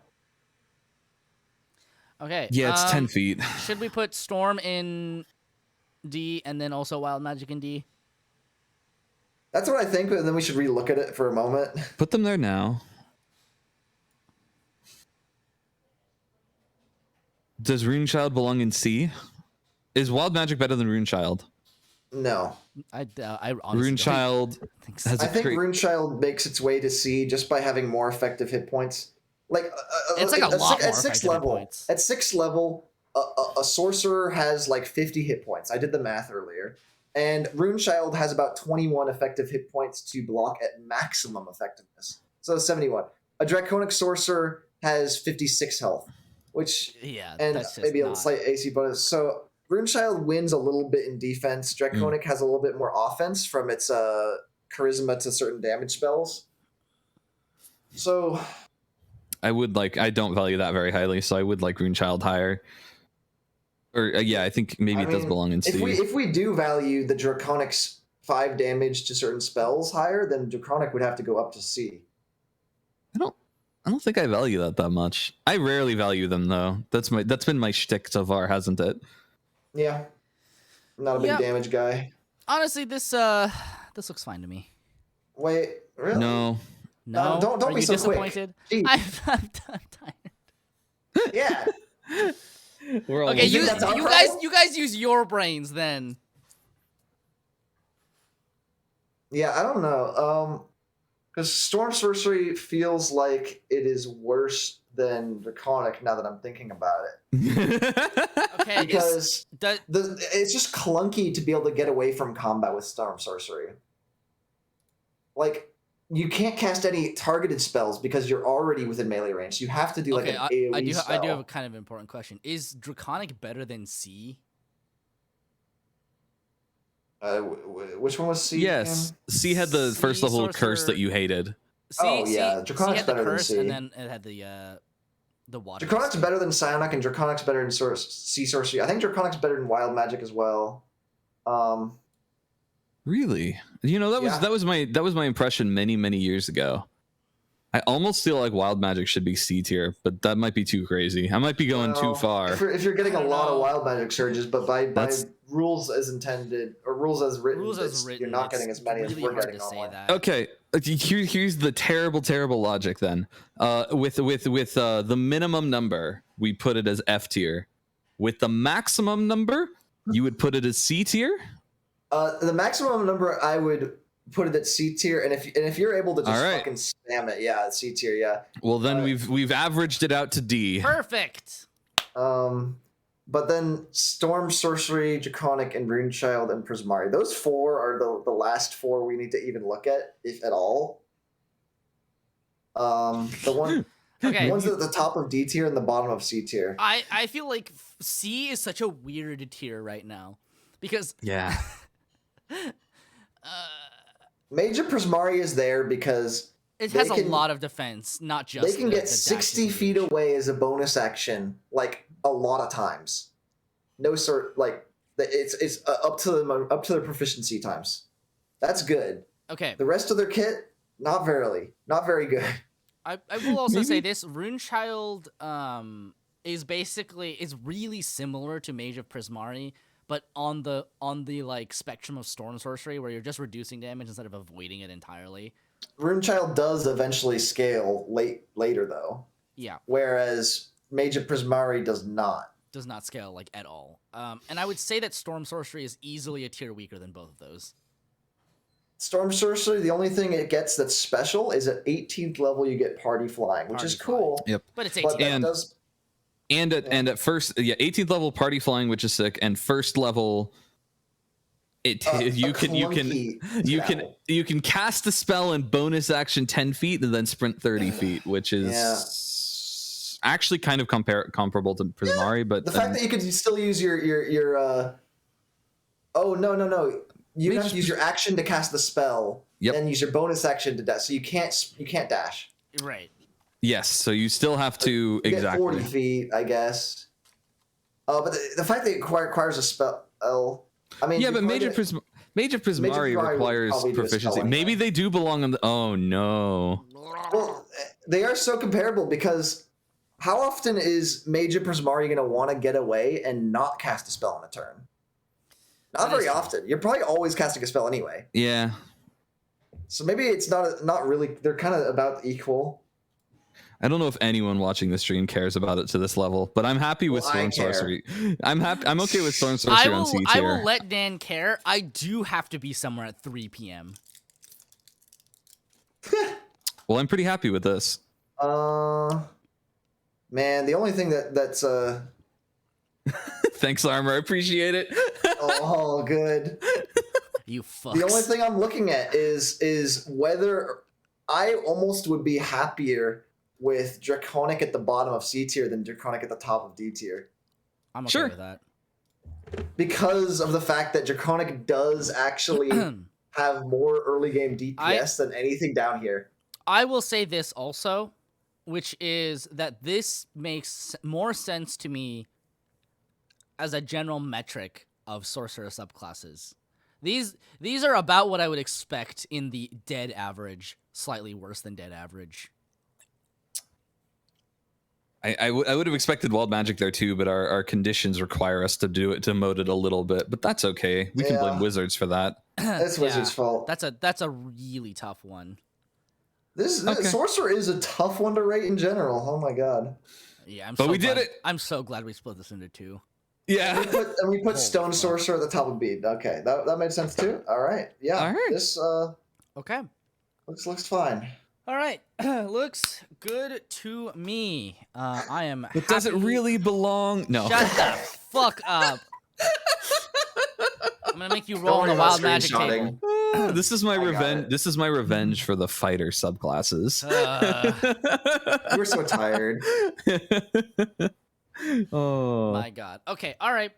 Well, I think next week I will probably not be available. I have to do a cooking lesson. F. Are you busy next week? Next Sunday's Father's Day. I would assume I'm busy. Yeah, good point. So nothing next Sunday, and then 2 Sundays from now, I think I might be hungover. Oh yeah, I'll keep you posted. Are you having a party? We're having a party. We're having a birthday party. Oh, nice. It's a pride Looking party for- also. A Oh pride my. birthday. It's Pride Gwen's themed birthday party. Oh my. It's also It's gonna Pride be Month. wild. Happy Nice. Pride, everybody. Woo. Okay, all right, this looks good to me. I'm gonna hit that end stream screen, and we're gonna hydrate one last time, just for Sean. Oh god. I already did it. I'll have you know. And I haven't done it yet. Fuck. I guess- I have to pee so bad. I guess My we will last see pee you was all in. water. I think we will see you in 2 weeks. That's my estimate. Might be 3. We'll see. Anyway. Oh, All right. God. Thanks for coming. See you. Thanks for watching our. Oh, one more hydrate chaos. before we go. Fuck. Shut it off. Shut it off. They might put more. Yeah. Bye.